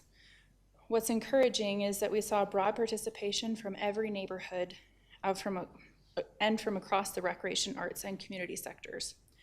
This phase built on the foundation of Phase 1 and the council visioning session earlier this year, giving us a much clearer picture of where the community aligns. Across all engagement, residents emphasized maintaining and improving what we already have while planning for growth in areas like indoor recreation, multi-use spaces, and cultural facilities. We also continue to see strong themes around connection, whether that's connecting people to nature, connecting neighborhoods to trails, or connecting residents through arts and culture. Those connections are really what defines Cochrane's identity. We heard these types of sentiments again and again. People love Cochrane's sense of place. The mix of small town connection and access to nature is what makes this community unique. What they're asking for isn't to change that. It's to protect it, connect it, and make sure as we grow, our spaces continue to reflect who we are as a community. From the youth, we heard from middle schoolers and high schoolers. Through pop-ups, targeted surveys, and even a teen takeover night at the library. Their message was consistent and really grounded. They want affordable, flexible spaces where they can just be active and social. Not everything has to be structured or competitive. They also talked about accessibility, being able to bike or walk to recreation spaces safely, and having later hours or open spaces that don't require registration or cost barriers. One of the most common things that we heard was, we want places to hang out and move, not just play sports. As a reminder that when we this was a reminder that when we plan for recreation, it's not just about facilities, it's about belonging and connection for the next generation. Our stakeholder sessions included a wide range of local partners, from sports organizations and arts and culture groups to social and volunteer-based associations. Across the board, what stood out was Cochrane's strong culture of collaboration. Groups consistently expressed a willingness to partner with the town and with each other to maximize access and make the most of spaces that we already have. At the same time, many shared concerns about facility access and scheduling constraints. They're managing growth, volunteer fatigue, and sustainability challenges, and they recognize that our community's pace of growth is starting to outstrip available space. What's encouraging is that they're not approaching this as a competition, but as collaboration. They want to keep working alongside the town to find creative, shared solutions. We organized what we heard into 5 focus areas: parks and open spaces, recreation facilities, culture and heritage, connectivity, and partnerships. What's clear across all of these is consistency. Residents value what we have, the trails, the parks, the local identity, but they're asking us to enhance it, maintain it, and make it better connected. We also heard practical realities. Maintenance and life cycle renewal are priorities. Affordability is a concern, and groups want more coordination and communication as we grow. So while the feedback is diverse, the direction is unified. People want to see us protecting what makes Cochrane special while planning intentionally for growth. When we asked residents what prevents them from participating more often, the message was clear. Access is about more than infrastructure. Cost continues to be a concern, not just registration fees, but equipment and even travel to facilities. Limited hours and program space make it harder for families and adults to fit recreation into their schedules. Accessibility also came up, from mobility and parking challenges to wanting more inclusive options for all ages and abilities. And finally, awareness. A surprising number of residents told us they simply don't know what's available. So as we plan forward, it's not just about the new amenities, it's also about information, inclusion, and affordability. One of the most valuable insights from engagement was the community's understanding that we can't do everything at once. Residents clearly expressed a preference for maintaining and renewing what we have before building new. They also see a real value in shared multi-use spaces, places that bring together recreation, culture, and community under one roof. Safety and access were reoccurring themes, ensuring that existing assets are usable year-round and connected for all ages and abilities. Finally, there's some strong support for partnerships, finding ways to share costs and make the most out of the spaces. Everything we've presented tonight builds directly into the draft master plan. The next phase is about confirming priorities, bringing together what we've heard from the community with our facility, program, and service data to identify where investments will make the most impact. In December, we'll be coming back to council to review those emerging priorities and the rationale behind them. RC Strategies will also be sharing how these priorities have taken shape through the engagement and technical analysis. We're seeking council's direction on the format for that discussion. Option 1 would be a council workshop, which would allow more of an in-depth review of the data and emerging themes. And the other option is committee of whole presentation, which provides a higher level overview within the regular meeting format. Either option will ensure council has the opportunity to provide input before we move into drafting the plan. But the workshop would offer a more interactive setting to explore the findings in greater detail. Following that discussion, the draft master plan and implementation framework are anticipated to come forward in early 2026. I'd like to close off by thanking residents, community groups, and internal staff and council for participating in the community engagement for both the library and the master plan project. And thank my team and the consultants for doing such a great job with engaging the community. And I'm happy to take any questions. Councillor McFadden. Excellent. Yes, thank you very much. I think no surprise to everybody around the table that I'm very excited to see progress on this file. I think we all know we've kind of fallen behind in the recreation and culture park space. And so I really appreciate this first deep dive that we're seeing. And one of the philosophies that I'm really bringing forward is that, you know, as we have more of us living together in greater spaces, we need to really make sure that we're amenity rich and that people can connect in all the ways that they want to connect, but that it's easy to do so. And you don't have to get in a vehicle and drive, so that you can connect with your community, recreation, cultural, in an easy way. So one of my goals over the next 4 years is to really try to find ways to increase that enrichment that we have in our communities. So with that, I did have a couple of questions for you. A lot of the different pieces here I wasn't surprised by, of course, the high demand for indoor ice services. I was a little bit surprised that the indoor pickleball courts are only at 18%, but it might just be because they just got a whole swag of courts. But of course, the off-leash dog park requirement, I think, was the top of the list there. One of the surprises for me was the desire to have community centers in neighborhoods. And I think that's something I wasn't expecting. I'd be looking forward to see different ways to engage and perhaps make that possible. Having lived in the East End for such a long period of time and knowing that the Frank Wills Scout Hall, while it was never built as a community hall, functions very much like a community hall. And maybe if there's a way we can make something like that happen in the different parts of the community, be interested to see that. So my question, though, having been with the Parks and Recreation Committee that looked at this and provided some feedback, and I know that that table had a lot of questions and I think some hope in the study that we might be able to look at more risk-based play or more natural-based play, like the Riverfront Park, those types of things. And in my scan, I didn't see that. Are we seeing any of those ideas in this study, or as a way to bring that forward? Through the chair to Councillor McFadden, so those were options through the survey. So we didn't actually see a lot of that come through in what we heard with the engagement of the community. Okay. But we are still engaging with different stakeholder groups and asking the similar questions. So all of that data is going to be coming through as well, where we may see it come through.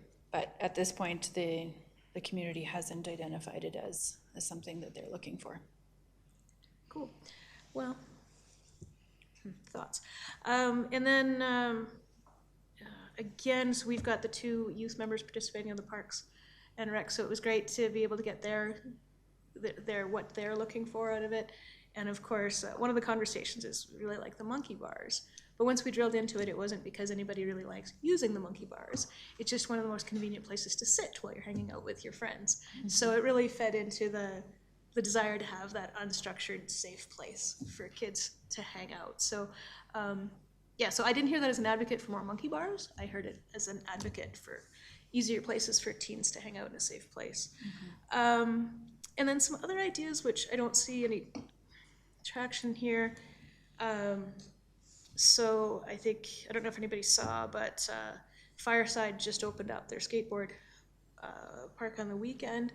And that came from Sam from Shreds came and presented about a year and a half ago, I think, Mr. Hyman, and had identified that like skateboarding is, you know, one of these great sports, and there was a need to make sure, like our current skateboard park, if I'm translating this correctly, is kind of like Black Diamond Run if you're into skateboarding, and not a great way for kids to start into the sport. And so what he was advocating for was kind of more, you know, skateboarding around the trails or within the communities to do that. So that conversation, of course, built into arranged a chat between him and the Fireside developer, and they moved ahead and built, I think they called it more of a green run to learn how to skateboard.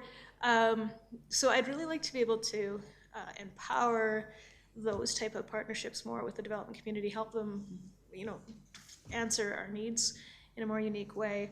But some of the other gaps I'm seeing is, you know, how could we make, you know, skateboarding not just two locations, but kind of in the neighborhoods.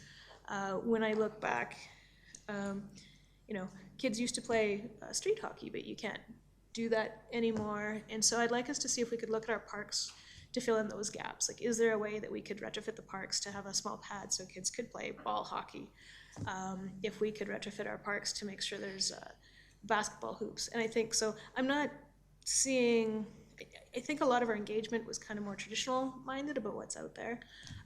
But I'd like us to just be open to finding those little amenities, because I'm just thinking in my neighborhood, it's pretty amenity rich, but I mean, I can't go throw a basketball hoop in my front drive.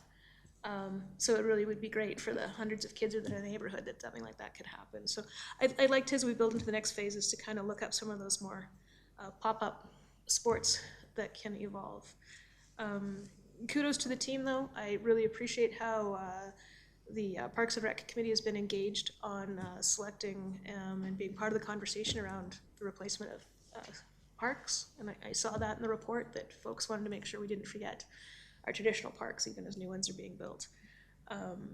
Anyhow, so all of that far-ranging ramble of excitement about finally being at this point. I'm really hoping that we can come up with some, you know, out of this. Like I said, there's some new ideas, certainly some expected ideas, how we can prioritize them, understanding the possibilities as we really do with kind of unlimited demand and very finite funds.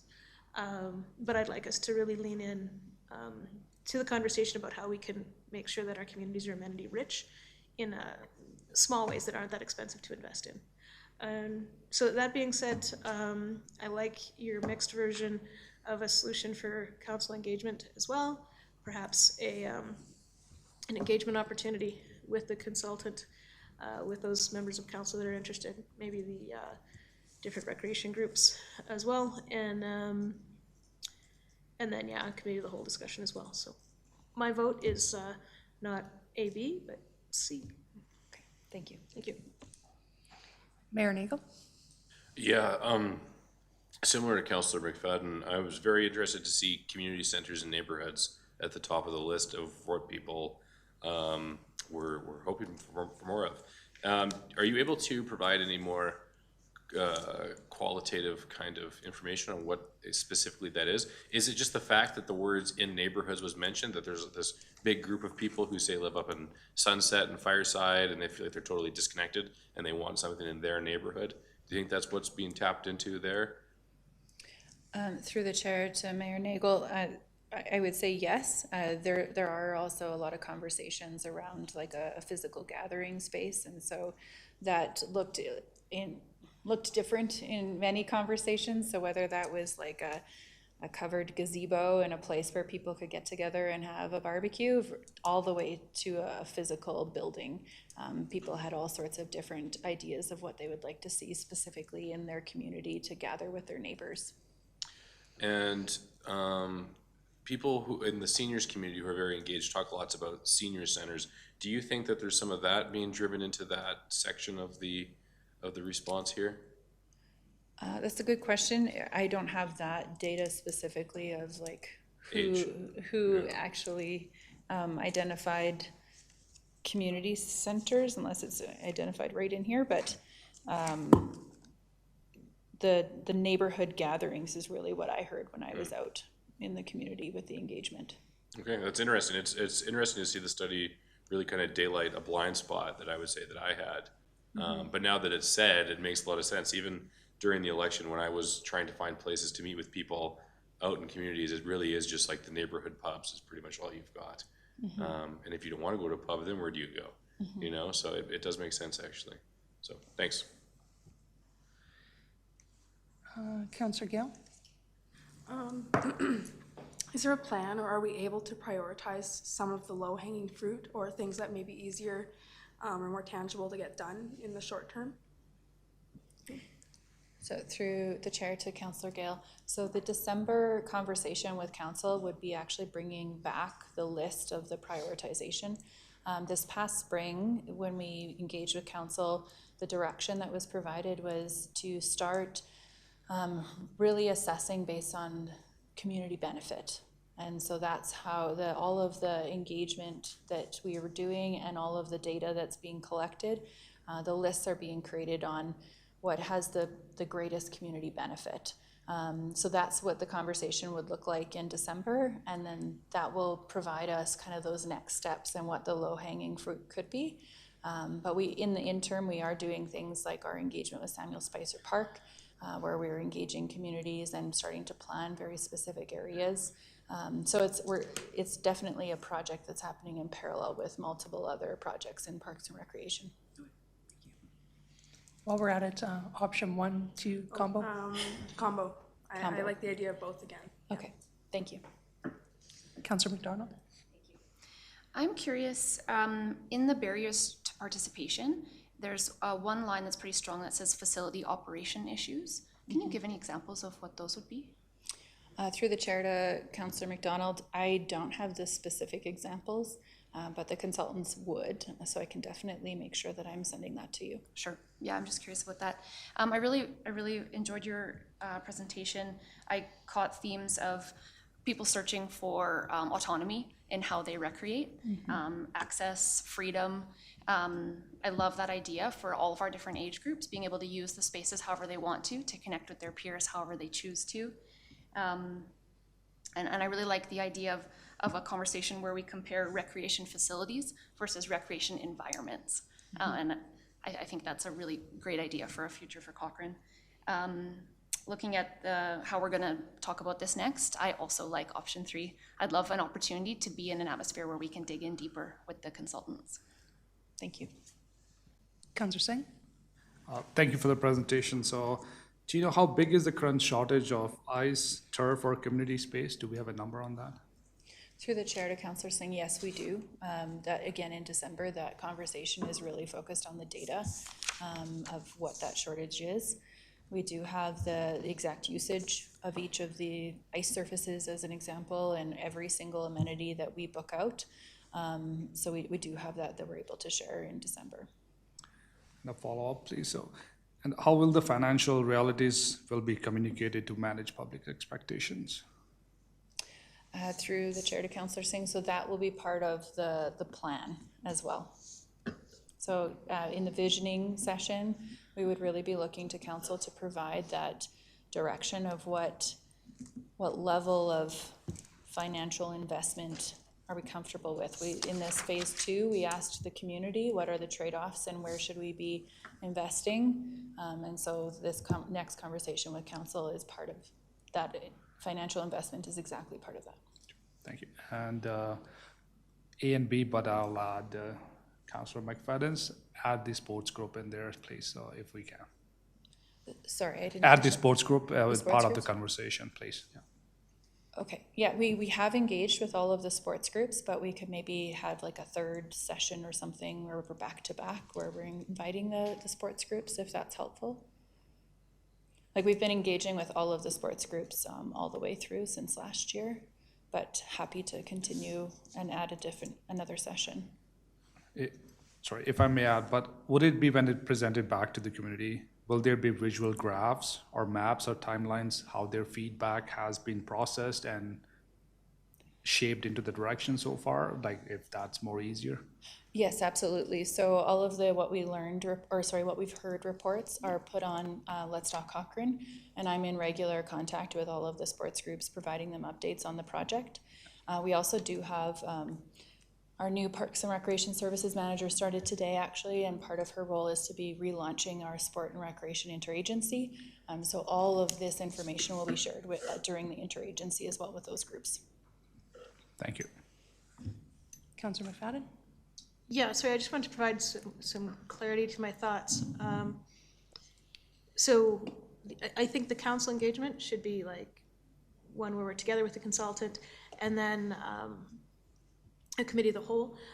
In responding to Councillor Singh's, I think we're both in alignment that the community, the sporting organizations and all the different organizations that have an interest in this should continue to be engaged, but I think I did misspeak. It's not my intention that they would be part of that council space. So perhaps you could provide some clarity about how those groups are going to be continuing engaged, maybe instead of adding another one, if you've already got it in hand, we don't need to double down on work. So if you could just let me know, provide some clarity about what the next stage of community engagement is. For sure. So through the chair to Councillor McFadden, now that this report has been shared with council, we would be putting it on public on our Let's Talk platform. Then we share it out to all of the community groups who have been participating, and we let them know what the next step is. We would also then, like relaunching the Sport and Recreation Interagency, we'll be sharing all of this information with them at the end of November. And as we continue through the engagement, we would be letting all of the sport groups, all of the art and culture groups know where we're at with the engagement, meaning when we come forward to council, and if it's at committee of the whole, they would be made aware. And then the next phase of engagement is out in the community is once we have the draft master plan, we would be bringing it to council, getting feedback from council, but then also taking it out to the community and making sure that we heard the community correctly and providing all of that information in a what we heard report again. Okay. Yeah, I think that's sufficient for me at this time. I think the process right now does stay heavily engaged, so for my part, you can spare yourself the extra meeting. Thank you. Yeah, and super excited and just identifying as well, I was really excited to see how much support there was for arts and culture as well. Because I know that's kind of been an area of, hasn't had as much boisterous champions. So it was really great to see the community really did reflect that in their engagement, and really great to see the numbers of people that have engaged with us so far. So thank you very much for letting me expand on that.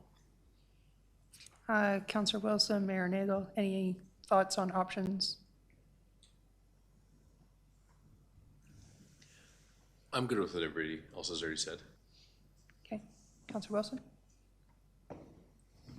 I didn't have anything too unique to add, other than I feel fairly the same as I did on the last topic, which is whenever possible, I'd like these things to be in front of committee of the whole meetings, simply because we have the benefit of capturing it for public attention. But otherwise, I had no unique thoughts here, so I was quiet up until now.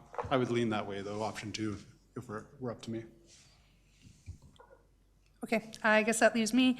I'm fine with going into kind of the mixed hybrid again, just like kind of with the library, as long as I agree, end up in the public realm so that the public gets to hear the discussion. I only have a couple of questions for you. Was cold identified as a barrier for some of our community members to be able to recreate, to get to possibilities? To Deputy Mayor, yes, it was. Transit and access to recreation facilities, safe access and safe transportation was identified in the youth engagements. But that was the only kind of area that it was really talked about the most and where it was identified. And then one last question for me. when it comes to pathways that aren't connected, do we actually have like a kilometer number of what that actually looks like? Like how many unconnected pathways do we still have in Cochrane? I don't have a kilometer number of how many unconnected pathways, but it is the purpose of the connectivity strategy because we do have quite a few neighborhoods that are not fully connected. The previous council adopted the active transportation guidelines, and so all of that work is part of the connectivity strategy where we would be identifying exactly where we want to be connecting and how we want to be connecting and how we would prioritize those connections. Yeah, I would love to kind of have that come back if we're all meeting together as a council, just to be able to understand kind of like how do you prioritize them and what does that look like and how much time will it take to have a very connected community overall? Part of the connectivity strategy work, right now we're about 50% kind of done. We're doing a lot of data analysis, so like we're looking at cell phone data and ridership data, what we currently have, what the community has told us through all of this engagement. So we would be bringing back the connectivity strategy in early 2026 as well for council to see. Perfect. Thank you. Did you get all the answers that you needed to come back in next steps? I believe I'll see you in December twice. Perfect. Thank you very much for all your presentations tonight. And now at this time, we call up Mr. Elvin Alim, CFO and Director of Financial and Assessment Services, to give us, I guess it's not. It's a two-part presentation. Okay, perfect. Well, now we're talking budget. It's probably the most important thing that council has to discuss coming up. Take it away. Okay. Good evening, Deputy Mayor, Mayor and Council. The 2026 And this is Mr. Kevin Blanchette coming to the podium. Sorry, I got a bit of a cold. Yes, Kevin Blanchette, Director of Strategic Services. Good evening, Deputy Mayor, Mayor and Council. The 2026 draft budget reflects a moment of transition for Cochrane, and we wanted to take a moment to reflect on the budget process.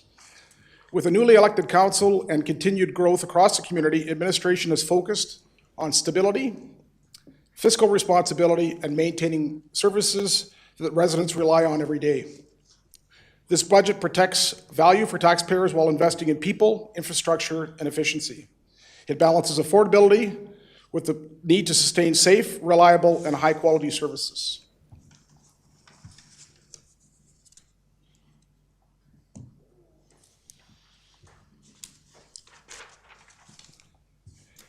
This is not just numbers, it's a reflection of our community priorities, strategic direction, and responsible stewardship. This initial information focuses on how the budget process works, how staff and resource requests are assessed, and how operational and capital budgets are evaluated as a whole. The budget is a tool that aligns actions and investments with Council's 4 pillars. It ensures fiscal and organizational sustainability and enables measurable outcomes through established frameworks. As you can see, the development of the budget involves a number of stages. The process starts months in advance. Every stage includes review, challenge, and refinement. As part of our process, we emphasize internal collaboration across all divisions.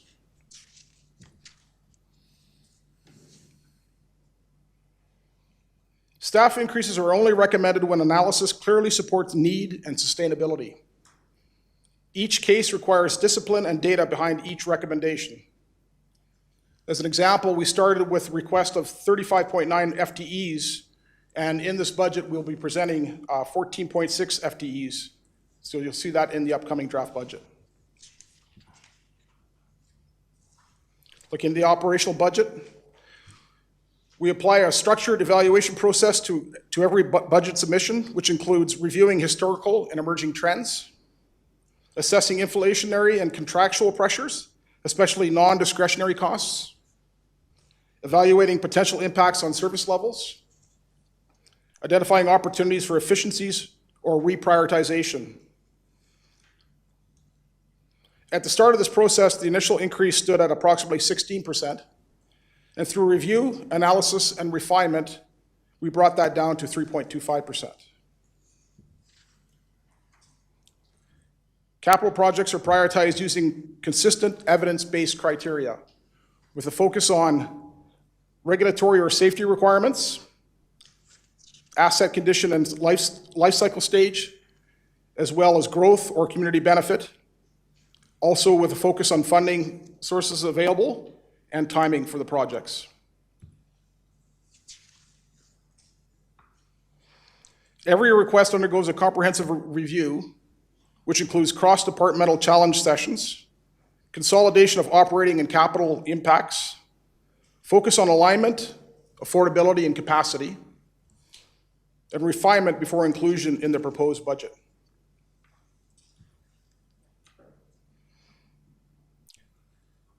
This draft budget balances inflationary pressures with fiscal restraint, focuses on maintaining service levels while advancing strategic priorities, and reflects staff's collective commitment to responsible governance. The budget was built through a disciplined, evidence-based process. Every request had to show need, impact, and alignment with council priorities. It's grounded in accountability. The numbers reflect actual service requirements and legislative obligations, not wish lists. We've also been clear about risks, where pressures remain, where efficiencies were found, and what may happen if the funding is deferred. All of this ensures that council can enter deliberations with clarity, confidence, and full understanding of the choices ahead. At this time, I'd like to invite Elvin Alim up to continue with the presentation.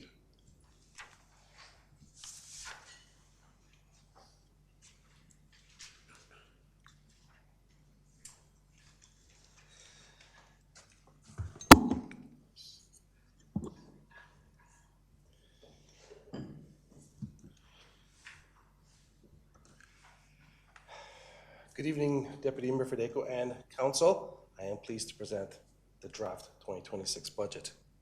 Before I get into it, I am pleased to announce that the town of Cochrane has received the Government Finance Officers Association, or GFOA International, Distinguished Budget Presentation Award for the second consecutive year for our 2025 budget. The GFOA program evaluates whether a municipal budget meets 15 mandatory criteria, such as basis for budgeting, financial policies, budget process, understandability and usability, long-range operational financial plans, capital program, and debt schedules. In most cases, the town met the prescribed ratings, and in other areas, the town exceeded those requirements. By receiving this prestigious award, it demonstrates Cochrane's commitment to building trust, transparency, accountability, and excellence in financial reporting.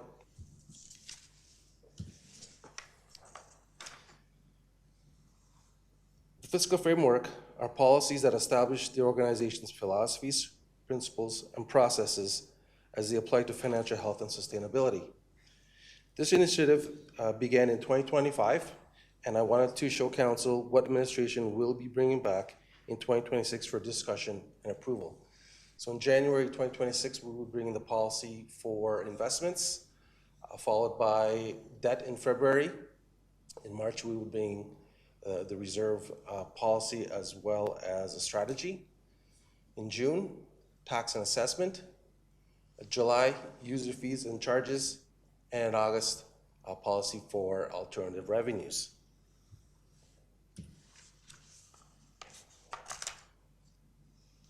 So budget fundamentals. Why produce a budget? First, it's a requirement under the MGA, sections 248.1 and 283.1. Council must adopt an operating and a capital budget for each calendar year by January. It must be balanced, meaning it cannot disclose a surplus or a deficit. The budget is a key policy document in any municipality because it meets three criteria.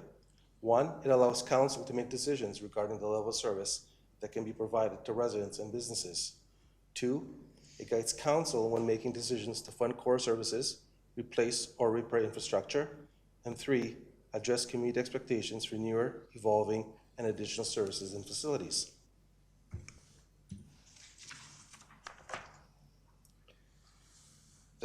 The budget must align with council strategic priorities. For the 2026 budget, they are organizational resiliency, financial and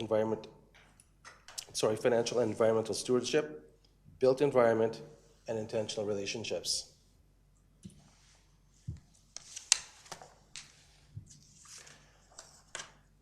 Budget principles. Budget principles are used to ensure the budget is in line with council strategic priorities. For the 2026 budget, the previous council approved implementing a fiscal framework. As I mentioned previously, this initiative began in 2025, and it is a 2 to 3 year process. Passing the baton. This is basically ensuring the financial stability of the town is healthy for the new council. And 3, infrastructure life cycle management. This pertains to our asset management plan, and this initiative began in 2025.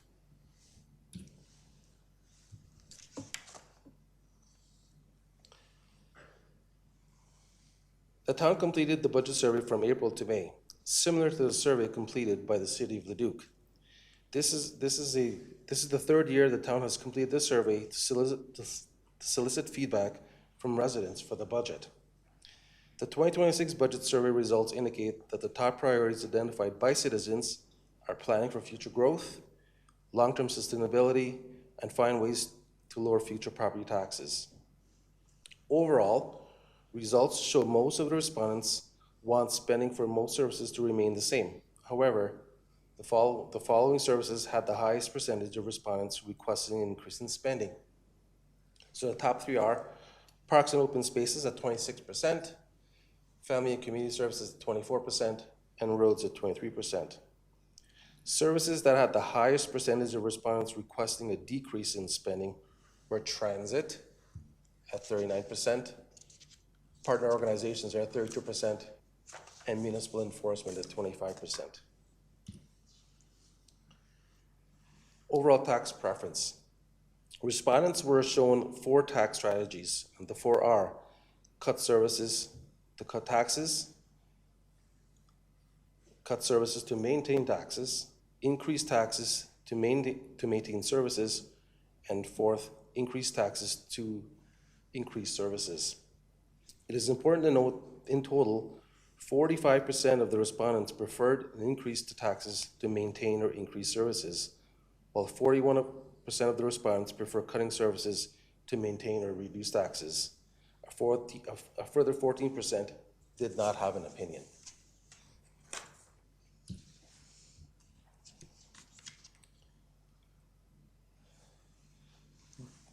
Budget considerations are factors put in place to ensure the budget is consistent across the organization and realistic.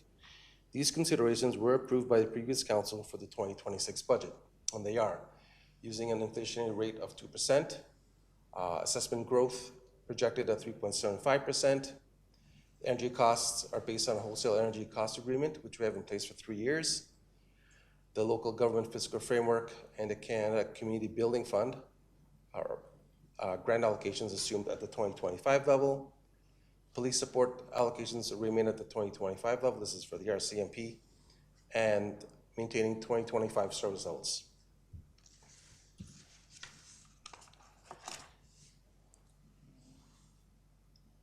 Some budget highlights. Administration is proposing a revenue requirement for 2026 of $1,302,000. The revenue requirement represents the shortfall of revenue to cover the budget expenditures, and this equates to 3.25 tax rate, a 3.25 tax increase. Transfer from the stabilization reserve is $320,800, and in general, reserves are held at the 2025 contribution level. I presented this graph back when I made the presentation on municipal finance, and it just shows the balance of our capital and operating reserves. So for 2025, the balance is forecast to be $39 million. For 2026, $39.4 million. 2027, $32.3 million. And in 2028, $40.9 million. The reason for the drop from 2026 to 2027 is an increase for the draft from the Municipal Infrastructure Reserve to fund 2 projects, which are the Fifth Avenue service requirements and fire flow improvements.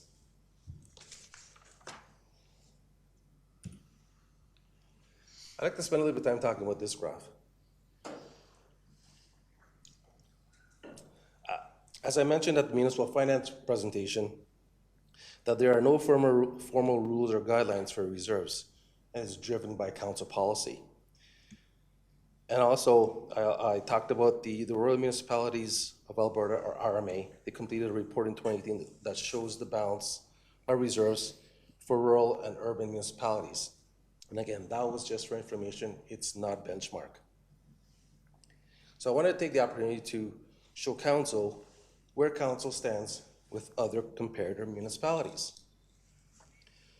So first, it starts off with the net book value. And net book value, some folks might not know what that is. That basically is the gross cost of all of our tangible capital assets we have in the town. So what the town paid to put those assets into service, and you deduct the amortization or depreciation to arrive at a net book value. And then the total reserves. So by the way, all these numbers are taken from the comparator's year-end audited financial statements. The star beside the Cochrane, the reason why there's a star there is I adjusted our actual reserves to our commitments, which the audit financial statements only based on actual.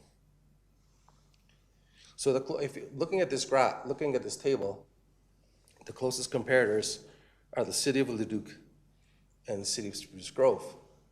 So looking at the final number, the total percentage reserves to net book value, City of Leduc is at 3.7, and Spruce Grove is at 5.4%. The highest is Town of Okotoks at 17.2%. So what I'm trying to say to council is, Town of Cochrane is the middle of the road, and there is nothing negative about where we are with our reserves. It just demonstrates that there's a need for a more robust strategy to build those reserves to an acceptable level over time.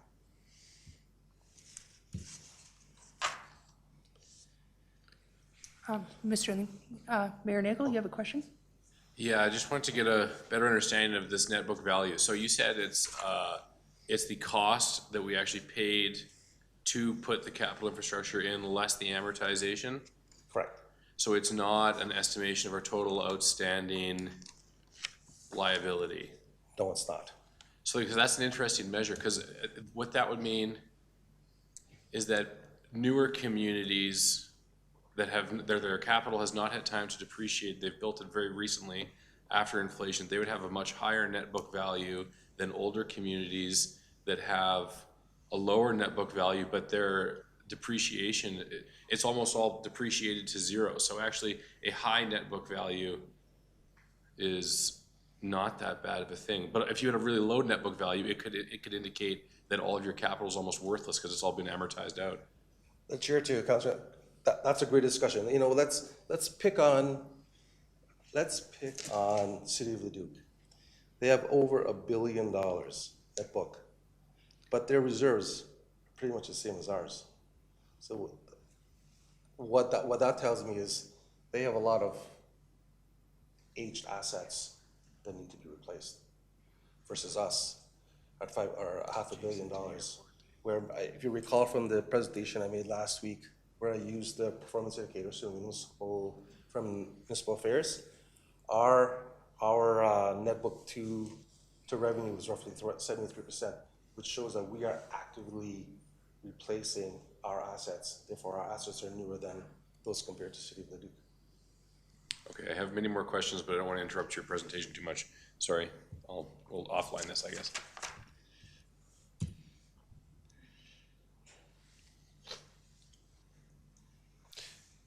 As my colleague mentioned, If I can, I think one of the primary things that we wanted to do for council was, based on the presentation last week, just there was some clarity around that rural municipalities, and it doesn't mean, I know there was a comment saying, are we $100 million behind? I think we wanted to confirm we're not. But do we need to come up with a strategy to invest in our reserves? Absolutely. That's why we're doing in March the strategy, coming with the policy and presenting that. But this was a comparative analysis to provide you some context of this, because we felt that that information perhaps wasn't providing you the information that you needed last week. So we wanted to clarify that tonight. So I'll let Mr. Alim continue, but I wanted to just clarify that for you. As Mr. Blanchard mentioned before, in the 2026 budget, we have provision for an additional 14.6 FTEs in the respective areas.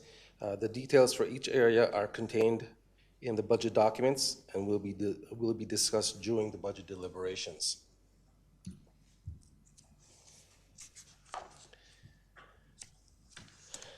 The rate supported budget, or our utilities.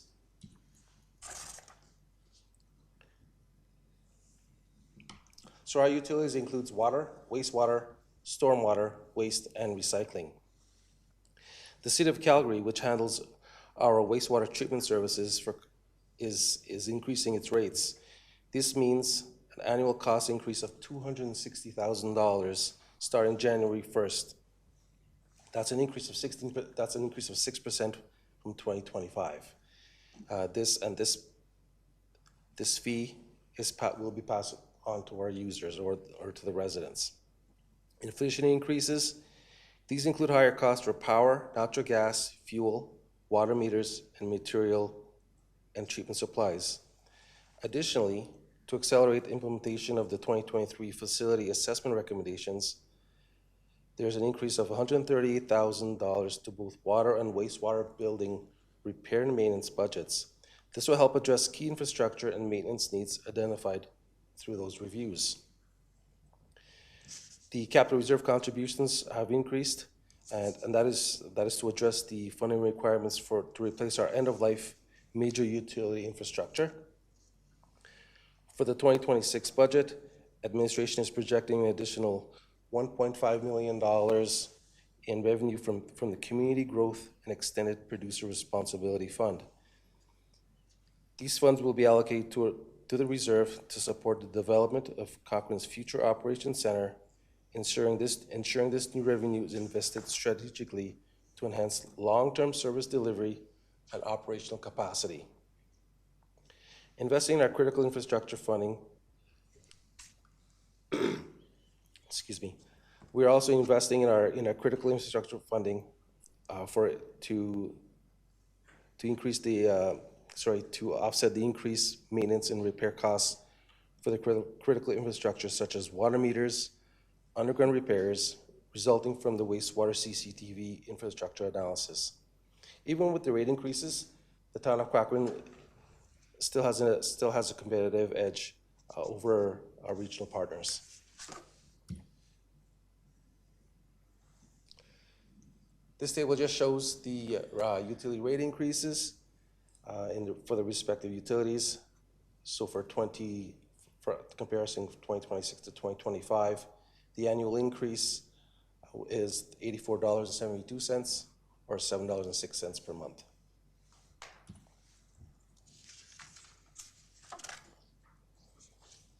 With respect to capital, in preparing the capital budget, 3 priorities were considered: planning for future growth, maintaining our infrastructure, and community improvements.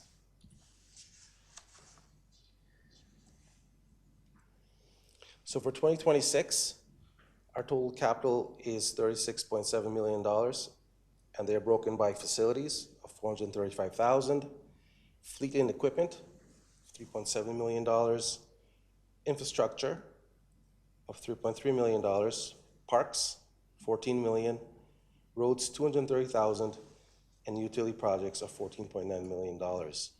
The pie chart below shows the funding source. So to fund the $36.7 million in capital expenditures, we will be incurring debt at 27%. Grants, which will be the local government fiscal framework and the CCBF, of 22%. Reserves, 31%. Offset levy of 4%. And other. The other funding would be from a third party that the town would be partnering with on the wastewater pipeline twinning 1A.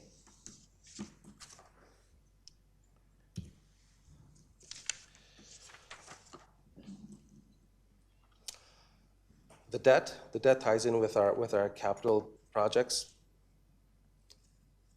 And I'd like to just highlight a few numbers that are important. The unused debt limit under the Alberta regulation, the forecast at the end of 2025 is $86.3 million. The town imposed, which is 80% of the Alberta regulation, is $57.8 million. And our debt service limit, the unused debt service limit is $19 million. Going into 2026, the unused debt limit, it would be $64 million. And the reason being is the debt that was approved in 2025 for the River Heights Pump Station, the James Walker Trail, as well as the additional debt for 2026 is the Horse Creek Sports Park for the amenities development. That is the increase of the total debt for 2026. So our unused debt limit for the Alberta regulation is $64 million. For the town imposed, it's $34 million, and our unused debt service limit would be at $17.9 million.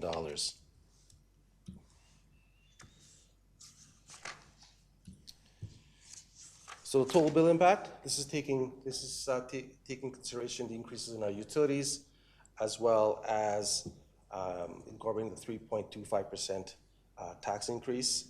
So this particular example, if we use an average assessed home of $680,700, the annual increase would be $169.97, or $14.16 per month.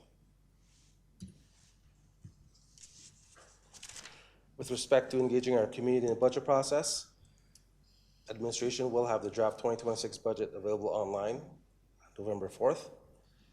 Administration will be hosting 2 public forums. One will be Friday, November 14th at SLS from 4 p.m. to 8 p.m. and Saturday, November 15th at SLS from 10 a.m. to 3 p.m. And residents can also provide their feedback on letstalkcochrane.ca.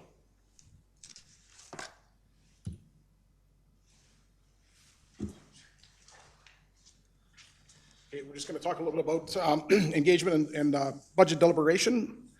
So as you can see, council reviews the full draft operating budget and capital budgets, focus on alignment with council's strategic plan and fiscal stewardship, opportunity for questions, clarification, and amendments. All sessions are open to the public and to maintain transparency. Administration provides analysis, context, and recommendations to support decision-making. This is where council's policy leadership and administration's technical work come together, translating community priorities into an actual balanced budget. And those are the current dates for the council budget deliberation. Starting November 19th, November 20th, November 26th, and then the 4th day, if required, November 27th.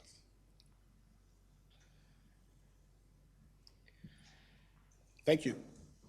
Council, just before we get into questions, there's a tremendous amount of information that we've provided you. We will have your very large budget books for you here shortly. Again, this was intended to be an overview. We can answer some high-level questions and then certainly look forward to getting into the budget deliberations. Once you've had an opportunity to look into the budget, certainly send us questions as you work through that as well.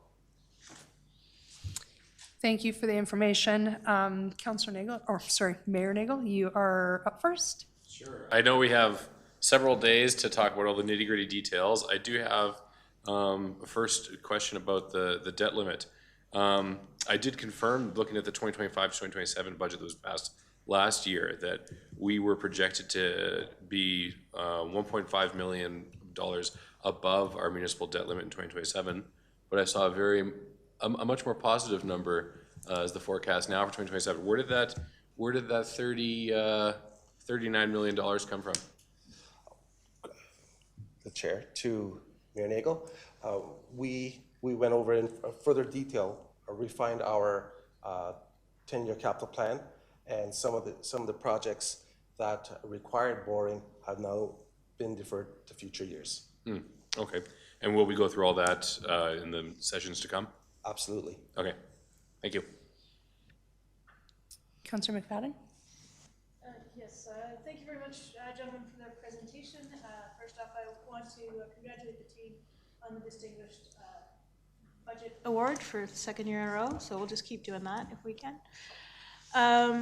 So congratulations for that one. And before I forget, and maybe we did already receive it, could I get a copy of the report back on that? The chair to Councilor McFadden, absolutely. I'll send it to Mr. Hardman's office, and he'll distribute to council. Great, thank you very much. And yeah, we're gonna be able to get to the nitty gritty. One question I do have, the tax stabilization reserve, using $320,000 from that, do you have an idea of what that leaves the tax stabilization balance at?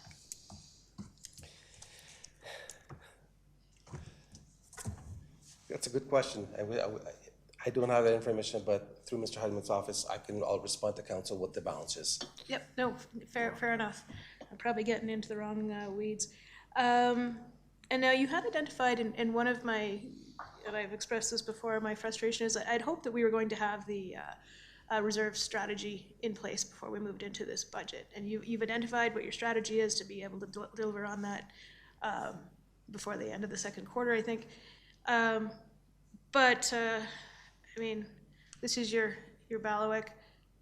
What would you early estimations of what we should be contributing to our reserves be? The chair to Councilor McFadden, you know what? I don't know. That is a great question, but through the research I will be doing, I will be bringing back a robust report back to council. Okay. I'll start up by asking questions in the wrong spot then. I bet I have a question that you do have the answer for, though.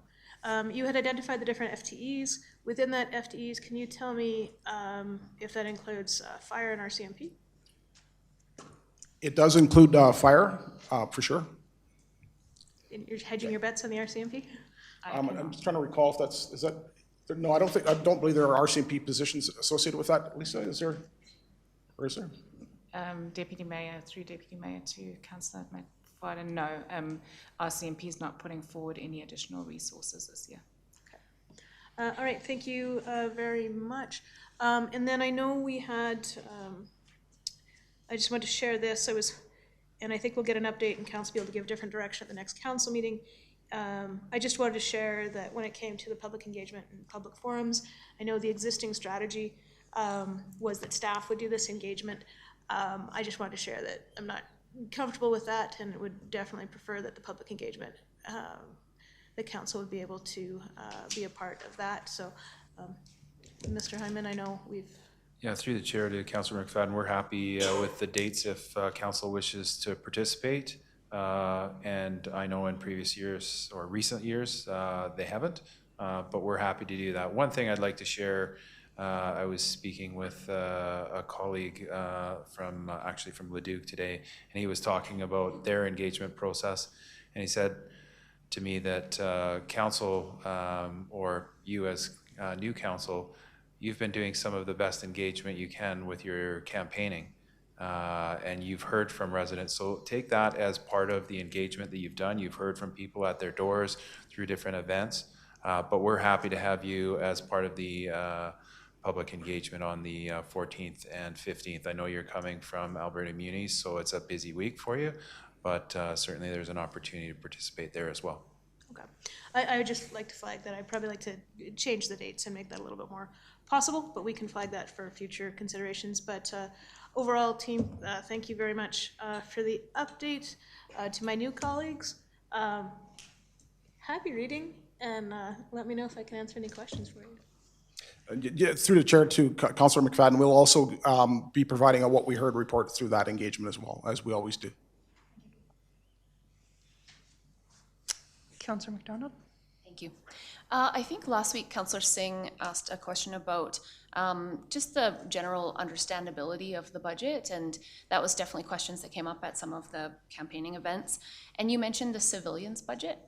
And am I remembering correctly that you said this is the first year that you guys are rolling one of those out? Can you just tell me more about that? Yeah, through the chair to Councilor McDonald, it's very much a sort of a storytelling experience for people to understand the dynamics of the budget, the fundamentals of the budget, what it means to them, what they see. So it's we've looked at a couple of different communities that have utilized it that way, and it really breaks it down into sort of like a storytelling volume that grabs specific information around those key critical areas that are identified in terms of what their interests are, and gives that information back. And then from there, we're also able to use that in our report to community to talk about what we did, through that process as well. So it kind of closes the loop in that process. Okay, and it sounds like it identifies different stakeholders who are reading the budget, like how this might impact a business owner versus how it impacts a resident. It kind of, user level like that? Yeah, it's our first edition coming out with it, so we'll kind of test what we have there, and then we're going to look at focusing on different priorities and different projects as well to tell that story as well. Okay, Yeah. sounds great. Okay. I don't see any other questions quite yet. I do have a question for Councillor McFadden, though. Are you wanting to add additional dates for public engagement? Just being that we're already at the 3rd of November, I don't know how much more time we're going to be able to rearrange dates, if that's what you were kind of getting at. Yeah, I understand we'll be able to have a conversation at the next council meeting to maybe talk out some different opportunities. I was hoping that we could perhaps, I know in the past, Leduc had done public engagement where part of the budget was presented during the evenings, and the public were able to ask questions during the public process. And I know we don't have much time here, but I would really like us to see us evolve into that space more so. So if we could have, I understand Mr. Hyman had a conversation with Leduc today, but yes, I would like us to be able to have a look at that opportunity to maybe have an evening engagement session with members of the public as part of budget deliberations. Okay, Councillor Singh. Thank you for the presentation. So, are there any key risks, economic, regulatory, or growth-related, that could affect the assumption of this draft? Like with, Just ask that again, sorry, Councillor Singh.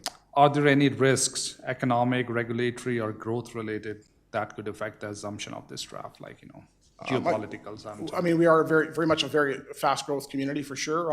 I think part of the challenges that we're seeing, and Alvin can speak to this too, is our costs with our non-discretionary expenses have been accelerating. So that's a piece that we're really dealing with, whether it's being fuel or insurance and those components. So those are the risks that we really try to anticipate as well. But I think the budget does reflect those risks and those assumptions. And the next question might be the next one. Like, I believe the many residents are struggling with higher costs, taxes, grocery, utilities. What specific cost-saving measures did the administration take before recommending a 3.2% increase? And Councillor Singh, I think these are some of the questions that as we get into deliberation, again, we'd be happy to answer.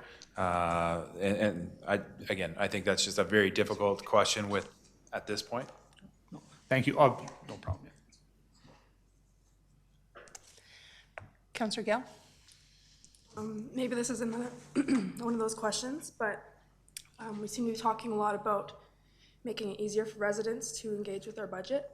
And I was wondering if there were any performance measures or if we could be implementing some sort of KPI so that more specifically our residents could be sure that they're getting good value for their money. And I was just wondering the feasibility of making sure we can do that going forward. Through the chair to Councillor Gale, yeah, absolutely, that's a great question. That's what our strategy department was working on right now, is about what we call objectives and key results, and then coming back to council and to the community, reporting back on those on a regular basis. So that's a fundamental part of our robust performance management piece as it relates to the organization. I have one quick question, Mr. Hyman. Obviously, we can't make decisions in the committee of the whole. Is there a talk of budget talk or about discussing dates or anything like that coming next week for discussion? Well, I was actually, because I did have a conversation, excuse me, through the chair, I did have a conversation with Councillor McFadden about the deliberation dates, so certainly if we could put those up, I think that there was a desire to perhaps explore some different dates. Ms. Knight and myself met this morning to talk about some different options that might be available of interest. I know council isn't making a decision tonight, but we did talk about potentially moving some items off the agenda on November 17th, which is your next committee of the whole, which is 2 weeks from this evening. So there would be an opportunity to use some level setting introductory portion of the budget, which would really help us accelerate into the discussion on the 19th and 20th. We understand those are full days and you're dedicating those full days. In the past, we've had some experience where we have had a half day, and certainly we want to make the use of that time. We could do something like that, but we would need some feedback from council, and just give us as much notice would be beneficial, I think. All right, council, if we can maybe each take a moment to kind of think of what that looks like, because I imagine that next week it's already putting it at a tight time crunch, I'm assuming, because that takes us to November 10th. Yeah, that through the chair to the deputy mayor. Yes, that does create some challenges in timing, and those dates are set by resolution of council, so we would have to pass a resolution of council to change those specific deliberation dates, but that certainly can be done. Okay. Councillor McFadden? Thank you, Deputy Mayor, for helping with clarity on that. Yeah, so I would certainly like to advocate for this switch, November 17th, to make use of the Committee of the Whole time, to do an intro to the budget, and if we could also allow for some public engagement that night, some Q&A if we could, and then commit to 2 full days on the 19th and 20th. I much prefer the more concise wrap-up of our budget in those timelines, and I think I'd like to change it. I think it'd be a better value of council's time to dive in, and it's really important to me to allow some public space to ask some questions at the table. So yes, I mean, I know we're not making a decision here, but my nod would certainly be able to use the Committee of the Whole on the 17th and then commit to the 19th and 20th instead of these dates as outlined. Through the chair to council, there's just some challenges in terms of making the timelines work. In terms of you would have to make that decision on the next Monday, so the 10th. So again, pretty tight timeline. I think we can make the 17th work, the 19th, 20th, but maybe you could help me out here just a little bit. Again, to council, the rationale behind the split from the 20th to the 26th and that gap was to allow administration time to make the revisions to the budget and bring back the revised tax increase based on direction provided by council. So if we are condensing into 3 days from the 17th to the 20th, then you wouldn't see that revised come back till potentially the end of November at a Committee of the Whole meeting, or potentially to the December 9th when we're looking for adoption of the budget. The other alternative that you could also consider is doing something in the evening, say the evening of November 26th, which would, again, and thank you, Ms. Knight, for sharing that, or Robertson, sorry. In terms of if council gives us direction, say on the 20th, to make amendments to the budget, we do need to work through that process and then bring those back. So before we abandon all these, I think this is just providing you some information that you can provide us some direction on Monday for. So thanks for your patience. Council, any other discussion on dates? Mayor Nagle? I'm not totally clear where we just landed. I'm actually not sure either. I believe that basically we could add in the 17th, but really we would want to remain all the way to the 26th anyways, just so that you would have some time to revise the budget. So 17th, 19th, 20th, 26th? What we could be bringing forward to council on Monday is some revised deliberation dates that council then could set through formal resolution to make sure we are following proper procedure there. So based on what I'm hearing, we're going to include some budget deliberation during the November 17th in the evening, and then have the 19th and 20th. Potentially, then that would just move our changes to come back to the committee of the whole as opposed to coming back to a deliberation day. That would then allow council that one last view of the budget with those revisions completed prior to bringing it forward in December for council's consideration of adoption.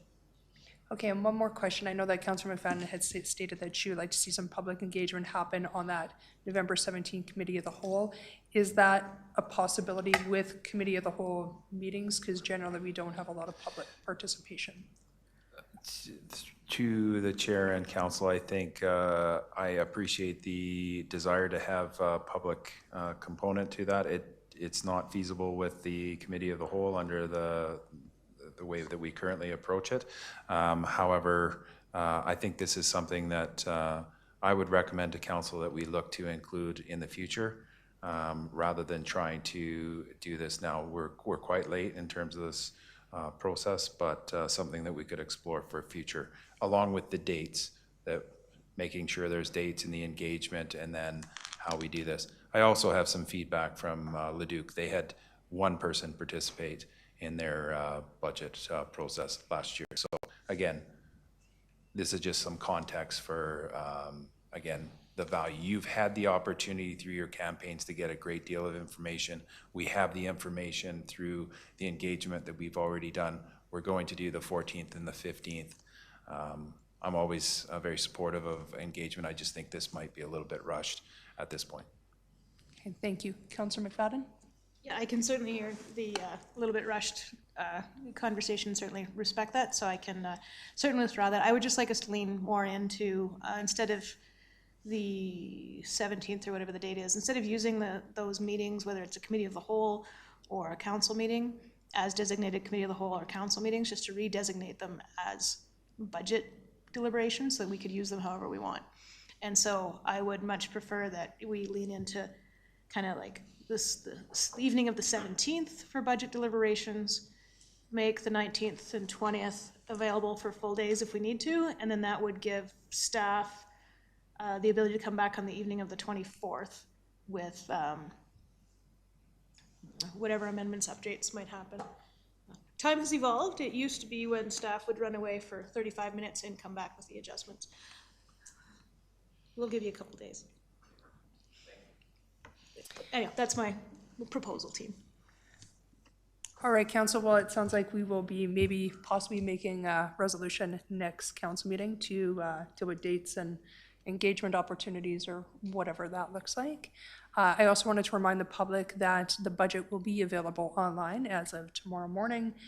So dig in yourselves, all you people that are so interested in taxes and finding out where all your money is going to. So council, it looks like we've exhausted all the questions. So at this point, thank you for the presentation. Happy reading, council. And I would like to call this meeting adjourned at 8:42.